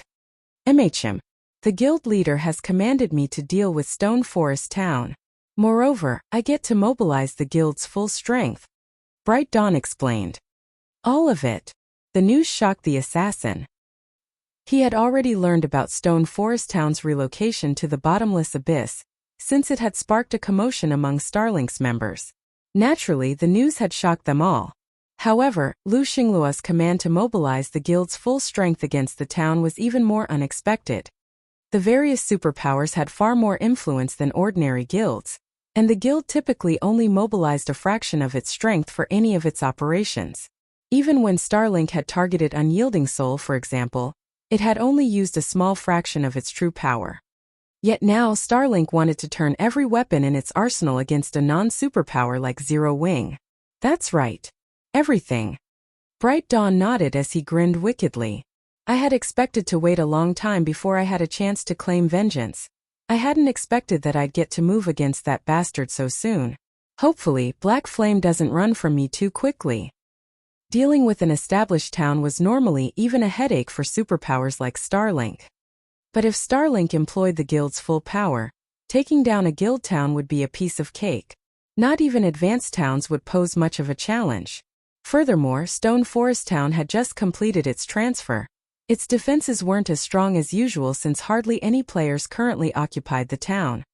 Although not a lot of players could traverse the Bottomless Abyss's complex terrain at once, destroying or capturing a town didn't require a full army. A sufficient number of peak experts and powerful tools would be enough to complete the task. Notify the fortress and have them deliver this list of items. I also want you to summon our old monsters and all of the peak experts in the fortress. Bright Dawn commanded. The assassin's eyes glowed as he began to contact the necessary personnel. Although Bright Dawn was responsible for handling the guild's affairs in the ancient undead country, the peak experts and old monsters in the fortress weren't under his control, not to mention the tools within the fortress. Every one of those tools would be a strategic missile on an open battlefield. They simply shouldn't be used unless absolutely necessary. Meanwhile, a team of 100-plus players used the undead forest trees as cover while they observed Stone Forest Town. Boss, you really are impressive. Sparing and following the Purple Shadow Adventurer team actually led us to Zero Wing's Stone Forest Town. A level 68, blue-clad assassin congratulated as he watched Purple Shadow's members enter the town. Zero Wing has certainly proven capable, transferring a guild town here. Not even our Sky Dragon House could accomplish such a feat, a man in crimson armor commented as he stared at the town in admiration. If Shifeng were present, he'd likely be shocked to hear the conversation between these two players. Sky Dragon House was one of the Fire Dragon Empire's 3 overlords and a veteran super guild. It was far stronger than ordinary super first-rate guilds. Even the up-and-coming Starlink would have to bow its head before Sky Dragon House. At its peak in Shifeng's previous life, Sky Dragon House had even been known as one of God's Domain's top 10 guilds. The virtual gaming world wasn't the same as it had been in the past. Countless corporations now invested in the industry, and becoming one of God's Domain's top 10 guilds meant that it stood among the best of the best. Not even ordinary super guilds had any hope of comparing to Sky Dragon House. Only a transcendental existence like the Secret Pavilion could contend with such a powerhouse. What should we do next, boss? The blue-clad assassin asked. We're not just here to pay a visit, are we? Of course not, the crimson-armored man said, laughing. Zero Wing is quite impressive to pull off such a move. But the Bottomless Abyss isn't fit for the likes of such a small guild. Moreover, Zero Wing hasn't learned that the nail that sticks out gets hammered down. Rather than let other powers get their hands on Stone Forest Town, we should claim it. I was hoping you'd say that, the blue-clad assassin said as he licked his lips, anticipation and killing intent flashing in his eyes. As far as he was concerned, treasure only belonged to those with the strength to keep it. Zero Wing, meanwhile, didn't qualify to lay claim to such a precious place like Stone Forest Town. But we should wait for a little while longer, the crimson-armored man decided. Wait? Why? The assassin asked, confused. Right now we aren't the only ones here, the crimson-armored man said, smiling as he gestured to a team hiding on a nearby plateau. Players from Pride Empire. The assassin in blue frowned when he noticed the other players. Pride Empire was another of the Fire Dragon Empire's overlords, and it wasn't any weaker than the Sky Dragon House. Finding its guild members here wasn't good news for them. They're likely thinking the same thing that we are. If we make the first move, they'll try to take advantage of the situation, the Crimson Armored Man said. But we can't just wait here, boss. Plenty of superpowers have set their sights on Stone Forest Town. If we don't move quickly, securing the town will become more of a challenge, the assassin complained. Before the man in crimson armor could reply, he received a message. Sure enough, they've discovered us, the Crimson Armored Man reported, chuckling as he read the message. Moreover, they're taking the initiative to ask for our help in securing Stone Forest Town. What? They actually want to cooperate? The assassin was surprised to hear it. The Sky Dragon House and Pride Empire were rivals. Although their two guilds had very few public confrontations, they constantly fought in secret.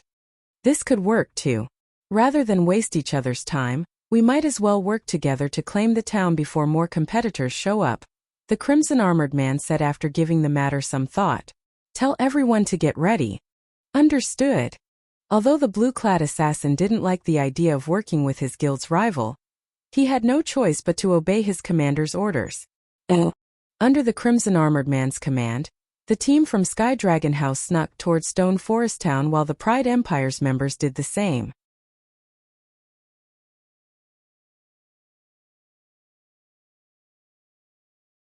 Chapter 2147 Stone Forest Town promoted. When the Purple Shadow team followed Shi Feng into Stone Forest Town and saw the large number of level 70+ monsters wandering outside of its walls, they were flabbergasted. Experts like Late Autumn and Colorful Fruit were especially stunned since they knew far more than the adventurer team's ordinary members. They recognized how amazing it was to establish a guild town in the Bottomless Abyss. With this advantage, Zero Wing would likely become the leading force in the God Mode regional dungeon. As they entered the town, the mana density within surprised them further. It was simply unprecedented. Moreover, Stone Forest Town's mana wasn't nearly as chaotic as it was in the rest of the Bottomless Abyss. Not only did the mana soothe their spirits, but it also made them feel far more agile. They felt that they could easily exhibit even greater combat power than outside of the regional dungeon. If they could train their combat techniques, skills, and spells here, their efforts would yield far better results than normal. Weapons and equipment might be very important, but these external factors weren't nearly as integral to expert players as internal strength. Commander, the mana in this town has sharpened my senses by at least 10%. If we could train here, our adventurer team's overall strength could reach a whole new level in less than a month. Colorful Fruit exclaimed. Generally, high mana density only allowed players to clear their minds and remain calm under pressure. But once it was dense enough, it could sharpen players' senses as well, although not by much. The fact that Stone Forest Town's mana was so dense that players' 5 senses were 10% more acute than normal was astonishing. Naturally, sharpened senses would be a massive help to players. Not only would players be able to detect their flaws more easily, but players would also be able to notice more than they usually did. To put it simply, players could improve their combat standards far more quickly if they had more acute senses while training. A 10% difference was on par with the difference players experienced when they rose from Tier 1 to Tier 2. I know, Late Autumn replied, smiling bitterly at Colorful Fruit. This place is wonderful, but it also belongs to Zero Wing. A town can only hold so many people, and Zero Wing will prioritize its own members. After all, strength is necessary in God's domain. Outsiders will have to pay a high price if they want to train here. With our adventurer team's current strength, I'm afraid that. Late Autumn quickly realized this town's value. Of all the towns and cities he had seen before, Stone Forest Town was undoubtedly the best place for training. If his adventurer team could train here long-term, he was confident that Purple Shadow would become the Dark Knight Empire's #1 adventurer team. However, enjoying such benefits without paying a steep price would be impossible for non-guild members like them. They were only allowed in Stone Forest Town now because they had accepted Shi Feng's commission. Late Autumn doubted that he had the qualifications or connections necessary to negotiate garrisoning his adventurer team in Stone Forest Town long-term. Colorful Fruit, more or less, understood what her commander was trying to say.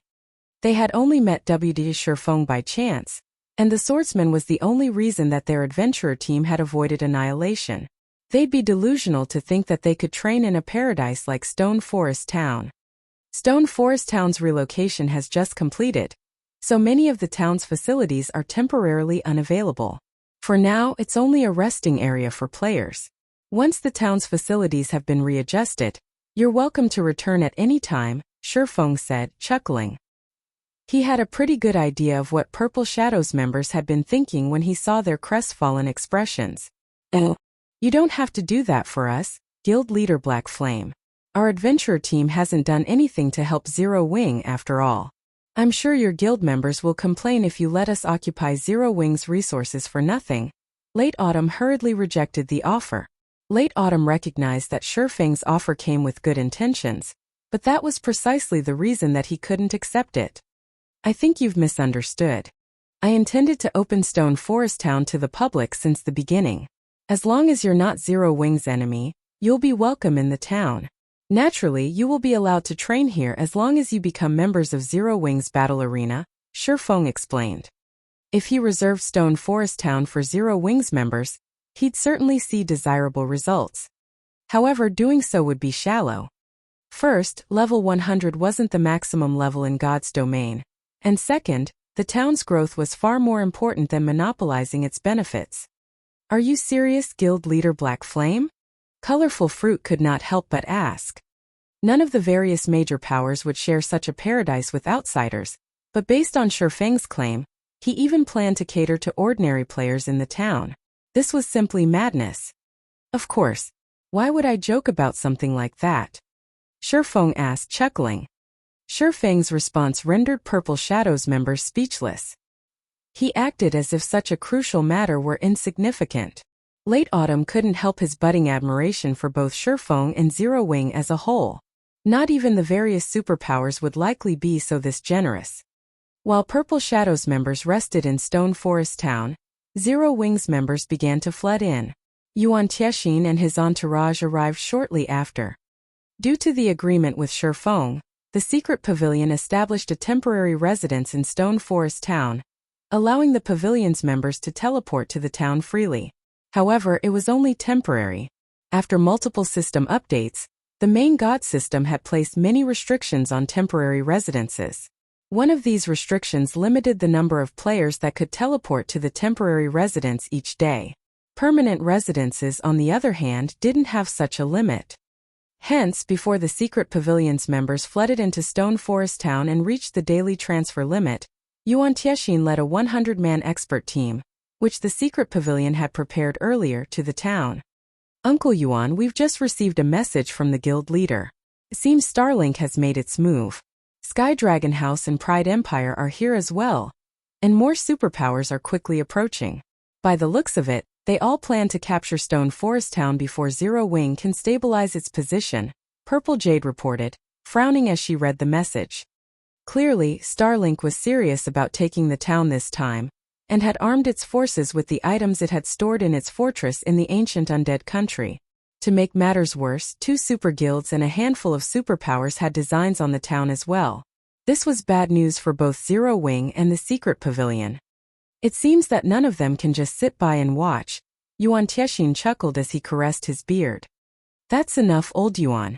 The guild leader didn't send you here for a casual chat. Zero Wing can't protect Stone Forest Town with how valuable it has become. We'll have to contribute the most to its defense. Notify Black Flame and inform him that we'll have to renegotiate Stone Forest Town shares, a white-haired old man reprimanded Yuan. I understand, but I believe it's too soon to discuss that with Zero Wing. We should wait and let Zero Wing realize its predicament. Then, I'll have an advantage in the negotiations, Yuan Tiexin said, sighing as he gazed at the distant Zero Wing residence. Although he didn't want to take advantage of the guild, this was the cruel reality of God's domain. Without sufficient strength, one would lose any valuable treasure they obtained to a stronger force. The fact that Shifeng had accomplished this feat was impressive, but Zero Wing had no place in the struggle that would follow. Not long after the secret pavilion's members arrived in Stone Forest Town, Shifeng reached the first underground floor, and the most important location in Zero Wing's residence. Walking down a dark hall and seeing Zero Wing's flag flutter in its center, Shifeng retrieved the Gold Town promotion order and merged it with the massive magic array on the ground. System: Gold Town promotion order detected. Do you wish to promote Stone Forest Town into a basic city? Promote. Shifeng selected the option without hesitation.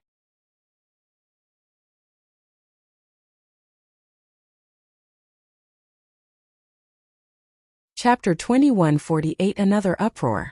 Inside Zero Wing's residence in Stone Forest Town. After Shifeng chose to promote Stone Forest Town, two gigantic magic arrays suddenly appeared, one in the air and the other on the ground, enveloping the entirety of the town. The players inside Stone Forest Town could not help but grow nervous at the sight. What's going on? Yuan Tiexin looked in confusion at the magic array above him. Although he did not have a great understanding of magic arrays, the one above him was no doubt the largest he had ever seen. Moreover, the mana flowing around it was actually visible. The intensity of its aura also greatly surpassed that of mythic monsters. While everyone was panicking over this sudden development, a system notification suddenly entered the ears of every player inside Stone Forest Town. System: Stone Forest Town has been promoted to a basic city. You will be teleported out of Stone Forest Town in 30 seconds.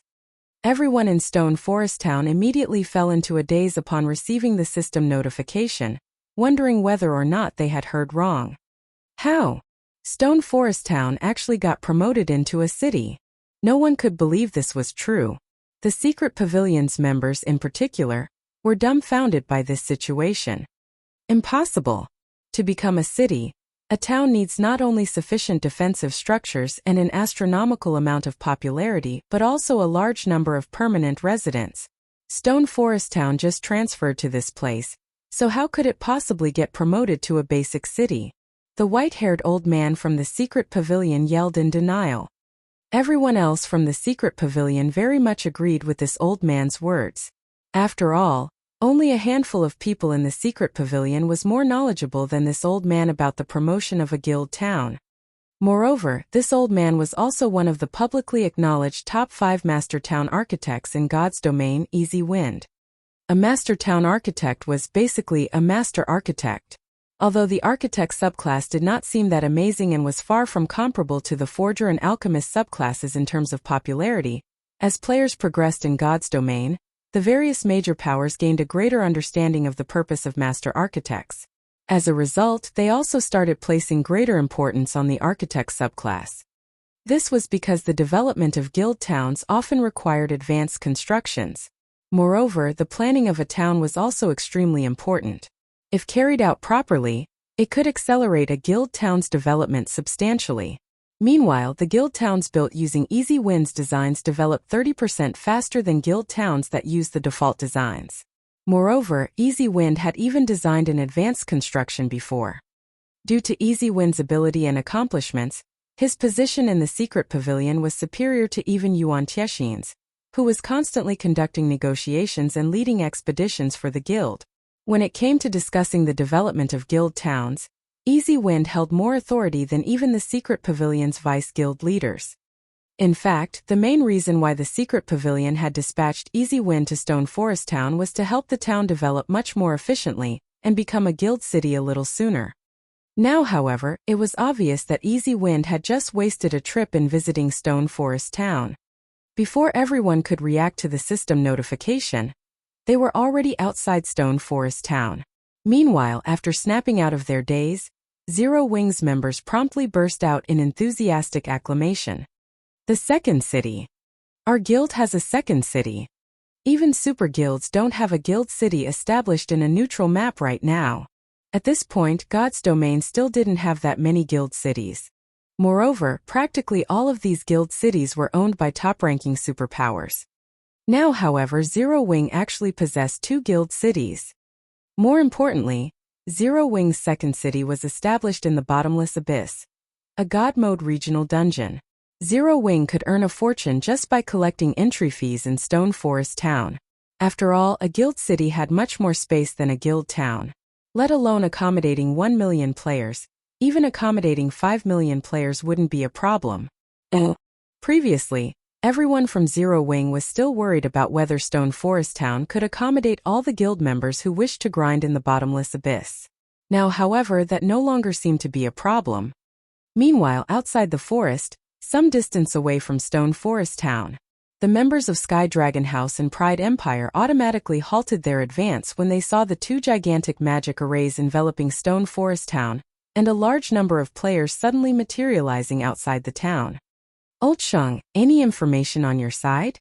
So many people actually got teleported out of the town. Is Stone Forest Town off limits to players? A tall, middle-aged man with short hair from Pride Empire's team asked as he looked at the crimson-armored man standing beside him. How would I know? Not to mention, since when is Pride Empire's information network slower than Sky Dragon House's? The crimson-armored man replied, rolling his eyes at the short-haired man dressed in exquisite mage robes. If the upper echelons of the Fire Dragon Empire's various large guilds were here, they would most likely be stupefied. After all, Pride Empire's Ghost Mage Zhang Baya and Sky Dragon House's Meteor Hammer, Shang Wuji, were actually working together. If news of this matter spread, it would definitely shock the entire Fire Dragon Empire. Ghost Mage and Falling Meteor were both capable generals of their respective guilds. Their positions were not the slightest bit inferior to vice guild leaders in their respective guilds. They were also monstrous existences in terms of strength. If these two monsters cooperated, even superpowers would have to be extremely careful of them. Meanwhile, shortly after their exchange, both of them received a message at the same time. After they read their respective messages, both of them had a very startled expression on their faces. What kind of background does Zero Wing possess? It actually managed to promote Stone Forest Town into a basic city. Zhang Baya could not help but gaze at the distant Stone Forest Town in puzzlement. According to the information that Pride Empire acquired, Stone Forest Town had definitely been promoted into a basic city. Pride Empire had a guild city of its own, so it knew just how difficult promoting a guild town to a guild city was. Pride Empire had mobilized all its resources in order to attain its guild city.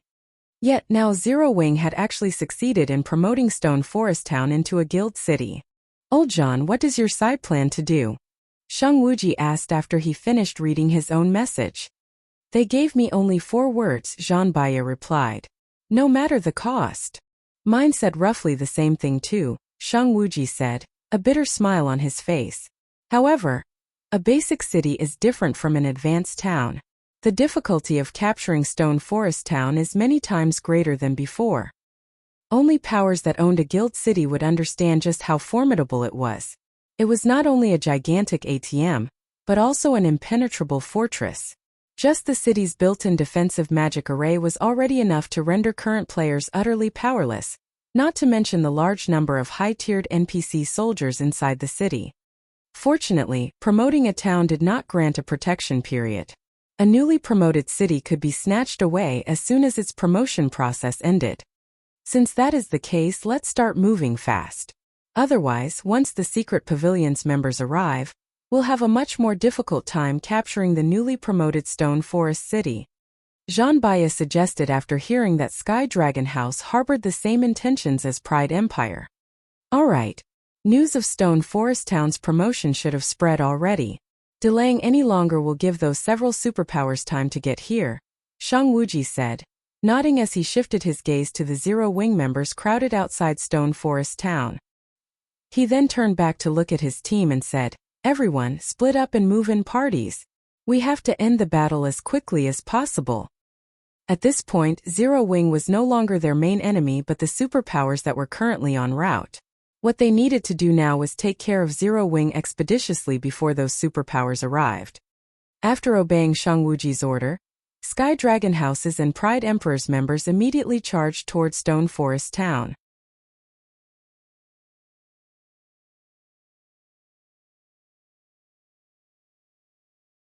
Chapter 2149 Divide. Uncle Yuan, this is bad. Stone Forest has just become a city. Its foundations have yet to be stabilized. Now is the perfect time to attack it.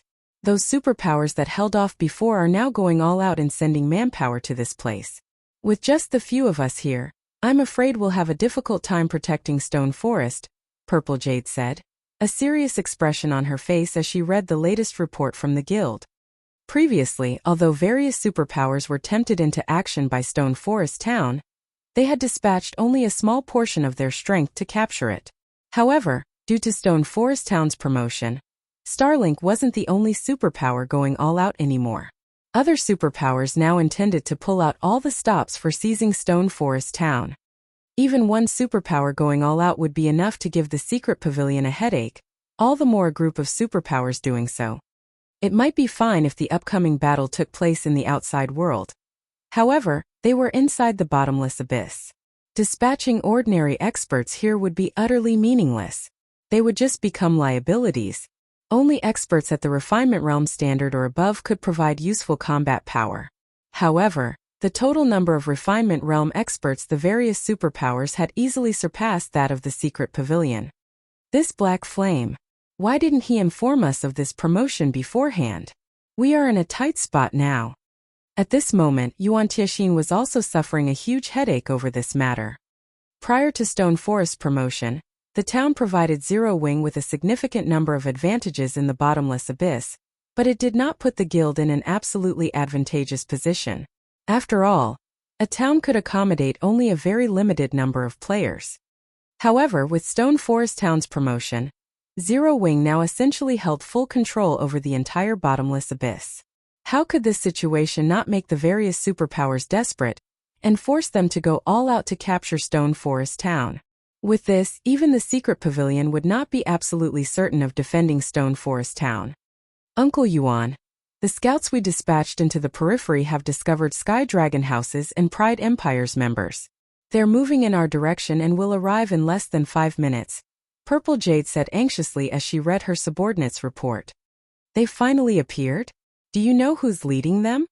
Yuan Tianxin was not particularly surprised by this revelation.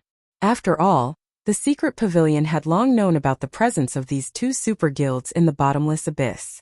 Otherwise, the secret pavilion wouldn't have sent a team to Stone Forest Town as soon as teleportation to the town became available. They're Shang Wuji and Zhan Baya.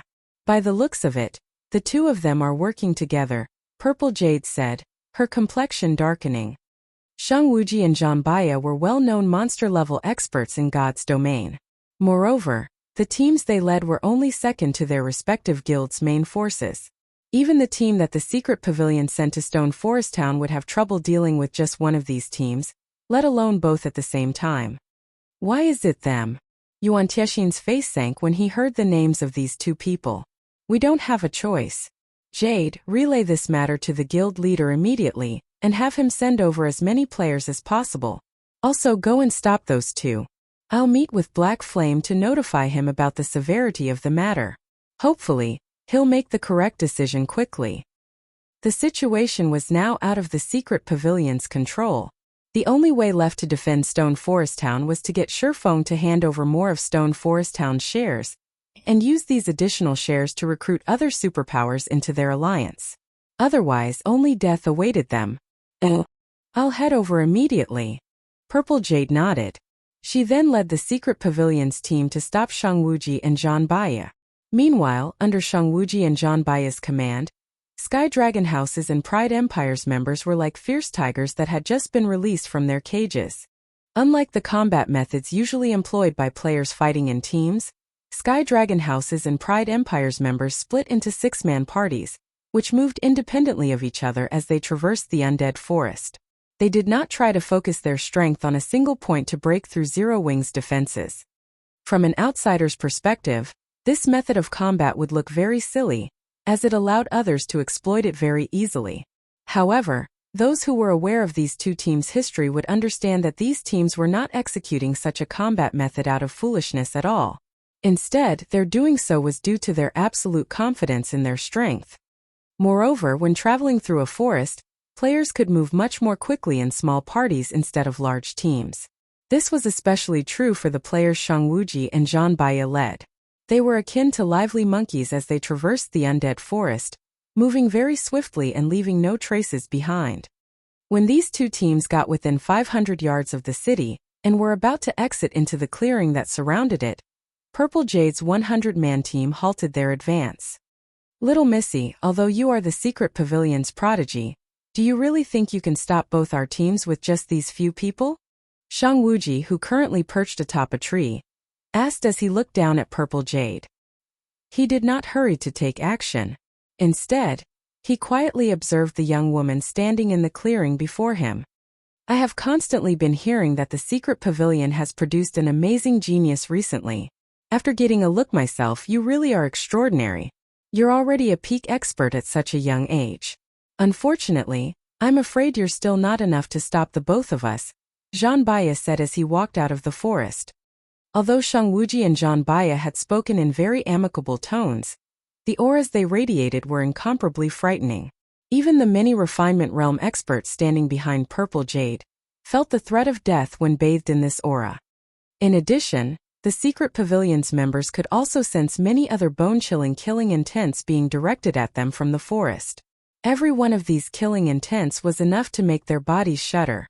They felt that if they let their guard down for even a moment, they would definitely die a tragic death here. At this moment, the secret pavilion's members were also certain that, if not for them representing the secret pavilion, Shang Wuji's and Zhang Baya's teams would have long since taken action. So, these are the Heavenly Demon Team and Horn Dragon Team led by Ghost Mage and Meteor Hammer?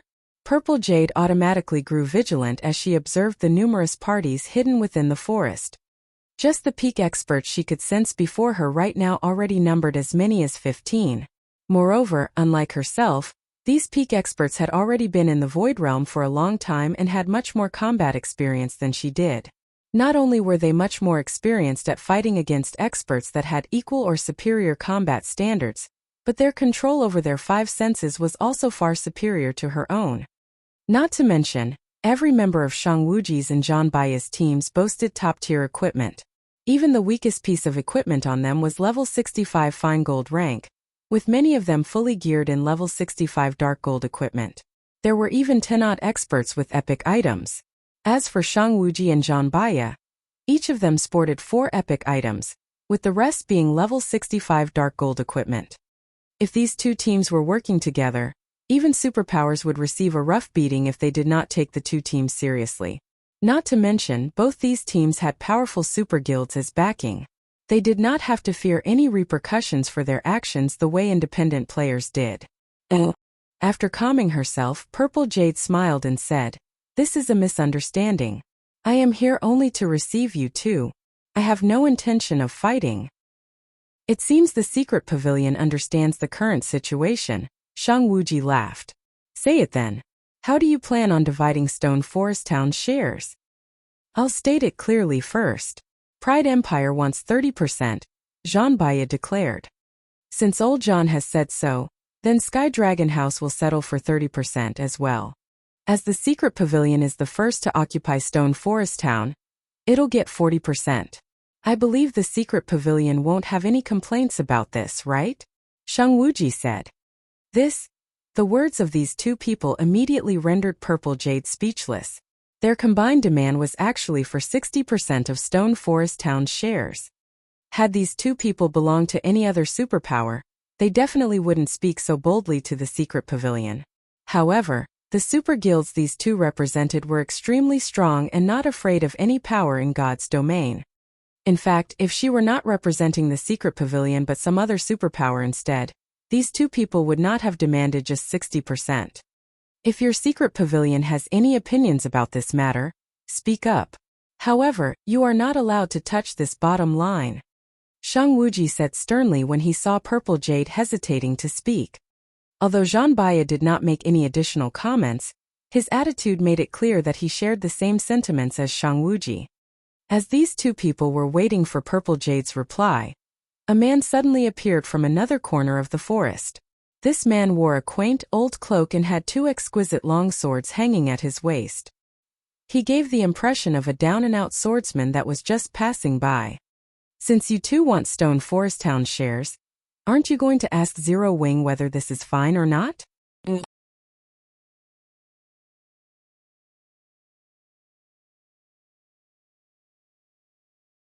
Chapter 2150 Lacking Qualifications. "Who are you?" Shang Wuji's gaze turned chilly as he looked askance at Shi Feng. As soon as Shang Wuji spoke, The Sky Dragon House members hiding within the forest directed their gaze toward Shifeng. The cold killing intent they radiated could scare peak experts. Even monster-level experts would most likely grow wary upon sensing such an intense killing intent. What happened next, however, stunned both Sky Dragon House's and Pride Empire's members. Despite having such an intense killing intent directed at himself, Shifeng remained at ease as he strolled toward Shangwuji, his demeanor making it seem as if the intense killing intent did not exist at all. Black Flame. Shifeng replied curtly. So you're the Sword King. Upon hearing Shifeng's answer, Shangwuji immediately looked at Shifeng squarely. If the person Shangwuji was dealing with were merely the guild leader of a first-rate guild, he wouldn't have bothered taking a second glance at the other party. After all, in terms of strength or status, he was on another level altogether compared to a first-rate guild's guild leader. However, Shifeng was different. Shifeng was a bona fide apex expert, someone of equal strength. The only reason why Shangwuji had treated Purple Jade amicably before was the fact that she was the Secret Pavilion's representative. The Secret Pavilion was a transcendental power in the virtual gaming world, and it very rarely participated in the struggle between the various superpowers. It mainly moved for money and information gathering. However, the Secret Pavilion was not weak by any means. After all, it was impossible for a power to transcend without sufficient strength. In reality, even Sky Dragon House feared the Secret Pavilion greatly, and would normally avoid coming into conflict with it. Sky Dragon House had decided to offend the Secret Pavilion, only because too much was at stake this time. Guild leader Black Flame, since you've arrived as well, let's just speak frankly with each other, Shangwuji said, chuckling. The current stone forest is no longer something you can afford to hold. Even the Secret Pavilion can't do so. After all, there are simply too many superpowers eyeing this place. If you wish to hold the city, your only choice is to work with us. We've already stated the amount of shares we want. Each of our guilds wants 30%. As for the remaining 40%, you can decide how you want to split it with the Secret Pavilion. Our guilds won't mind whatever decision you make. That's right. This is our bottom line. If negotiations fail, then we'll simply switch to another method to negotiate, Zhanbaya said, nodding. He then turned to look at Purple Jade and continued, however, I'm afraid the end result then will be undesirable to the Secret Pavilion. Although Zhanbaya also valued experts like Shifeng highly, in front of the various superpowers, Shifeng alone would be helpless to change anything. In Zhanbaya's calculations, Shifeng didn't have any authority in their negotiations at all. The one actually in control of Stone Forest Town should be the Secret Pavilion. Meanwhile, Shifeng's appearance here was only a negotiating tactic for the Secret Pavilion to gain more benefits. Guild leader Black Flame. Both Sky Dragon House and Pride Empire are super guilds with extraordinary strength. Both of them are far stronger than even the current Starlink. Now that the two of them are working together, if it really comes down to a fight, what with the interference of other superpowers, the outcome will not be pleasing, Purple Jade said. She naturally understood what Zhanbaya was trying to say. Moreover, as a core member of the Secret Pavilion, she understood very clearly just how frightening these two super guilds were. However, Shifeng didn't know this, so she needed to explain things to him. Otherwise, the consequences would be unimaginable. However, as soon as Purple Jade finished speaking, Shifeng turned his gaze toward Zhanbaya. Bottom line. Shifeng chuckled. Isn't this something meant to be surpassed? Also, you want to take Stone Forest Town's shares? I'm afraid you're still not qualified to do so. The atmosphere in the area immediately hit rock bottom. As for Purple Jade, she nearly fainted from anger when she heard Shifeng's words. Her intention had been to let Shifeng understand how powerful the guilds backing Shangwuji and Zhanbaya were, and have him appease these two people first. That way, they would still have hopes of negotiating for better terms afterward. Now, however, not qualified. Since that is the case, everyone, let's show guild leader Black Flame whether our Pride Empire is actually qualified or not. Zhanbaya growled as he waved his hand. Immediately, the Heavenly Demon team members hidden in the forest sprang into action. Over 20 level 66+ melee experts instantly surrounded and attacked Shifeng.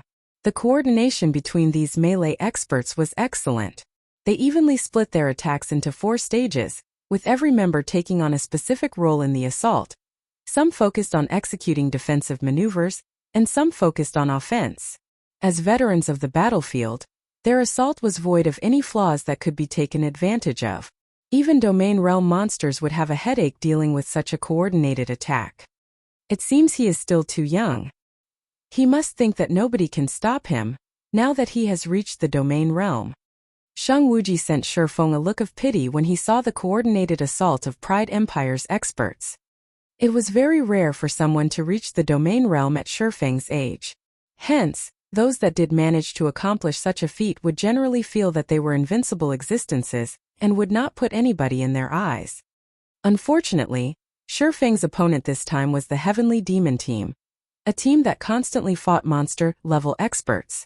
It was entirely different from the expert teams of other superpowers, which possess only extraordinary combat power, but not experience fighting monster-level experts. The Heavenly Demon Team's members understood very clearly not only the combat methods of domain realm experts, but also how to counter such combat methods. Moreover, the leaders of the 20-plus melee players attacking Shifeng right now were two peak experts that were just one step away from reaching the domain realm. Either of them was more than capable of fighting domain realm experts to a standstill for quite some time. If they coordinated with each other and received aid from other teammates, they were fully capable of taking down a domain realm expert. Hence, whenever the Heavenly Demon Team succeeded in surrounding a domain realm expert, the fight generally ended with the domain realm expert's defeat. If a monster-level expert from the older generation came across the Heavenly Demon Team, they would generally pay attention to their positioning. They definitely wouldn't allow the Heavenly Demon Team to surround them. However, Shifeng was far too young. Furthermore, he was someone that came from a minor power that had no background whatsoever, so it was normal for him to be ignorant of the Heavenly Demon Team. Otherwise, he definitely wouldn't have committed such a low-level mistake. Meanwhile, when Purple Jade saw that Shifeng was surrounded, her complexion darkened immediately. She was well aware of just how powerful the Heavenly Demon Team was, and the team's many exploits. Hence, she knew that Shifeng was now in an extremely precarious situation. She immediately unsheathed her sword, intending to reinforce him. However, before she could even take a step forward, she suddenly felt a chilling gaze directed at herself and the threat of imminent death. Her body froze up on instinct. "Little Missy, I advise you not to take action. This matter is between Zero Wing and Pride Empire. If you make a move, then I'll have no choice but to take action as well," Shang Wuji warned slowly. Upon hearing this, Purple Jade had no choice but to abandon her thoughts of helping Shifeng. Judging by Shang Wuji's phrasing, she deduced that there was still ground for recovery. This fight was being regarded as only a small friction between Zero Wing and Pride Empire. If she were to intervene, however, the fight would take on a whole different meaning. The secret pavilion would be standing in direct opposition to both Sky Dragon House and Pride Empire. Then there would no longer be any room for negotiations. When Purple Jade resumed her previous stance, Shang Wuji nodded in approval before returning his gaze to Shifeng. He was eager to see just how far Shifeng had progressed in the domain realm. At their standard, strength could no longer be determined using common sense. Even if Shifeng was killed multiple times today and lost a significant amount of progress, he could still climb back up to prominence one day. After all, opportunities that ordinary experts found hard to attain could be easily secured by experts of their standard. In fact, domain realm experts could almost certainly secure any opportunities they came across. Their levels and equipment standard wouldn't pose a hindrance to them. This was also the reason why the various superpowers abhorred dealing with domain realm experts. In the next moment, 2 peak experts and 6 flowing water realm experts from the Heavenly Demon Team launched a pincer attack on Shifeng. The 2 peak experts focused only on offense, while the 6 flowing water realm experts divided their roles between offense and defense. As for the other melee players, they focused on preventing the swordsman from escaping the encirclement. They were all ready to trade blow for blow with him.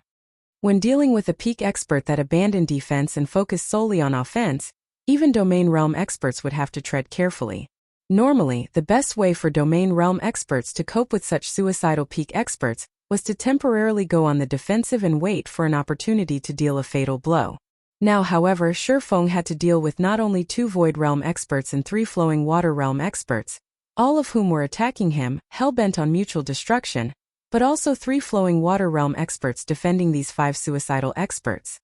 However, contrary to everyone's expectations, even when the great swords of the 2 peak experts were about to land on Shifeng's body, the swordsman still showed no signs of wanting to dodge the attacks at all. Instead, he brandished his 2 swords and greeted the incoming attacks in battle. 2 bright flashes entered everyone's eyes, followed by 2 loud metallic clangs. In the next moment, both peak experts abruptly went flying over a dozen yards. Their bodies crashed heavily into the ground, their HP bars decreasing by a sizable chunk. The arms of both peak experts also trembled violently as they stiffened up.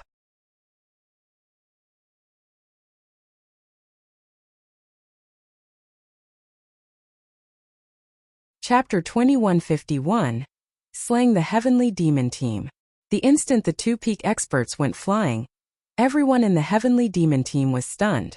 The 6 flowing water experts supporting the 2 peak experts even forgot to attack Shifeng. They simply stared at the man before them in utter disbelief. If the 2 players Shifeng had just sent flying were any other peak expert, the 6 would, at most, be a little surprised. However, they knew exactly how powerful those 2 peak experts were. The 2 peak experts' combat standards aside, their weapons and equipment alone were already considered the best among the best in the current God's domain. Not only were both peak experts fully geared in level 65 dark gold equipment, but both of them also wielded epic weapons. Moreover, both peak experts were berserkers. In a competition of strength, they could clash directly even with their guild's domain realm experts, who boasted 3 or 4 epic weapons and equipment. Despite all that, Shifeng not only sent both of these peak experts flying but even caused their arms to stiffen up. How is his strength so high? Zhanbaya was also stunned as he stared at Shifeng. The 2 peak experts that went flying could exhibit strength rivaling great lords of the same level. They could even hold their own against strength-based great lords in a frontal confrontation. However, Shifeng effortlessly nullified the combination attack of the 2 peak experts, and sent both of them flying. Only grand lords of the same level could accomplish such a feat. A monster-level expert with the strength of a grand lord of the same level. After Zhanbaya thought up to this point, his complexion turned incomparably grim. Before the Heavenly Demon team members could react to the unexpected development, Shifeng took a step forward, the 2 swords in his hands suddenly transforming into dazzling streaks of lights. In the next moment, a beautiful lotus of light bloomed around him. Swords transmigration. 12 sword lights instantly cut through the 6 flowing water realm experts standing idly around Shifeng. Although these 6 experts had sensed the attacks, the 12 sword lights were simply far too fast for them to react to. Moreover, the sword lights were accurately aimed at their defensive blind spots. In the end, they could only watch as the sword lights pierced through their bodies. A moment later, all 6 flowing water realm experts collapsed at Shifeng's feet. The entire process had been so quick that the rear-line healers didn't even get a chance to start casting their healing spells. So strong. With this kind of speed and strength, even that old thing from our guild might be inferior to him, Shang Wuji exclaimed in astonishment. When Sky Dragon House's members heard Shang Wuji's comment, they could not help but stare at Shifeng in shock and horror. Shang Wuji was one of Sky Dragon House's main pillars. There were only 3 people in the entire guild that Shang Wuji would refer to as an old thing, and they were existences that even their guild leader had to treat with the utmost respect. As for the equipment these 3 people wore, all sorts of guesses were bandied about in the guild. However, the consensus was that each of these 3 people had at least 7 pieces of epic equipment on them. No doubt, they stood at the apex of God's domain in terms of equipment standards. Now, however, Shang Wuji actually said that Shifeng surpassed one of these 3 people in basic attributes. How could such a thing be possible? Nevertheless, these words had come out of Shang Wuji's mouth directly, so the Horned Dragon team's members had no choice but to accept them. After all, Shang Wuji was one of Sky Dragon House's monster-level experts. His insight and knowledge far surpassed their own. Since he said so, then there was a 90% chance that it was true. Only they simply could not figure out how a small guild like Zero Wing managed to equip Shifeng to such an extent. Players needed to have compatibility with their weapons and equipment in order to wield them properly. Epic weapons and equipment were no exception to this. Players could strengthen their basic attributes by using weapons and equipment that were of a higher quality but had low compatibility. However, by doing so, they would not only fail to increase their combat power but even decrease it instead. From Shifeng's performance, it was evident that he was using weapons and equipment that were compatible with him. However, obtaining 7 or more pieces of epic equipment that had high compatibility was extremely difficult. The first reason was the rarity of epic items. The second reason was the high repetition rate of certain equipment parts. At this stage of the game, first-rate guilds might have 20 or 30 epic items, but the majority of these were for the head, top, and legs. Items for other parts of the body, such as capes, belts, and pauldrons, were in the minority. Some first-rate guilds might not even have epic equipment for these parts. Hence, players faced extreme difficulty obtaining 7 or more pieces of epic equipment that were compatible with them. Members of super guilds were no exception.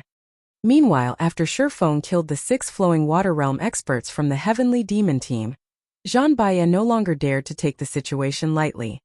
He immediately took out a bottle of purple gold potion. The potion's bottle was made out of mana stone, and the potion exuded dense mana that was palpable even from several dozen yards away. For other players from the Heavenly Demon team also took out the same potion and drank it. The instant the 5 players drank the potion, a purple gold divine rune suddenly appeared on their heads. The aura their bodies radiated also skyrocketed in intensity. What? The Heavenly Demon team actually prepared 5 divine protection potions? The corners of Shang Wuji's mouth twitched slightly when he saw the potion the 5 players consumed. The divine protection potion could be obtained only from the Fire Dragon Empire's ancient ruins. The value of each bottle rivaled that of an epic item, and even the Horned Dragon team he led had only 2 bottles prepared. Players who consumed the divine protection potion would temporarily receive a god's blessing, which improved their life ratings by a significant margin. Of course, the potion was only effective for players at Tier 3 or below. Normally, when Tier 2 players consumed the potion, they would gain basic attributes close to the Tier 3 standard. Now that 5 players from the Heavenly Demon team had consumed the divine protection potion, the team essentially gained 5 semi-Tier 3 players. It should be known that the difference between tiers was massive in God's domain. Although the 5 players from the Heavenly Demon team could only be considered semi-Tier 3 players right now, the combat power they could exhibit would still surpass anything Tier 2 players could hope to achieve. Not to mention, of the 5 players that consumed the divine protection potion, 4 were peak experts, and 1 was a monster-level expert. In the next moment, the 5 players started fighting it out with Shifeng, the attacks of both sides wreaking great destruction on their surroundings. From afar, the fight between these 6 players looked more like a battle between monsters than one between players. Right now, any one of the 5 players from the Heavenly Demon team had the combat power to defeat monster-level experts. They were akin to strategic missiles in a field battle, able to slay a 1,000-man team of ordinary experts all by themselves.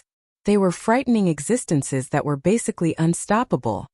Due to the high standards of the battle, the Heavenly Demon team's other members couldn't interfere in the battle at all, left to watch from the sidelines.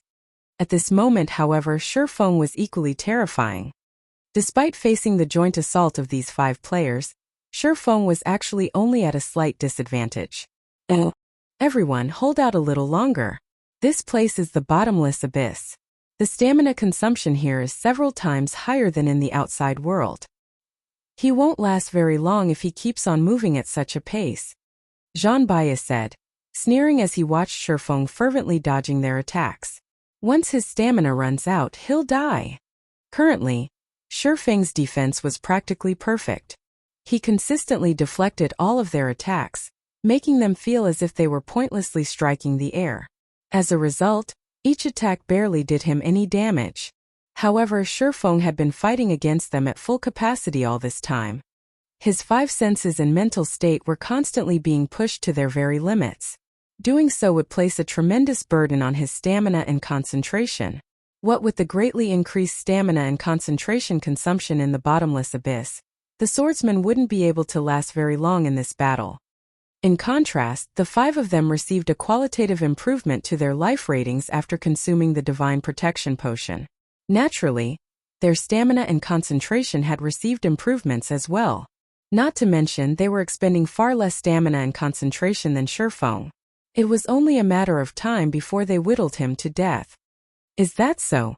Looking at the smug expression on Janbaya's face, Shifeng leaped back, pulling away from the heavenly demon team. You want to run?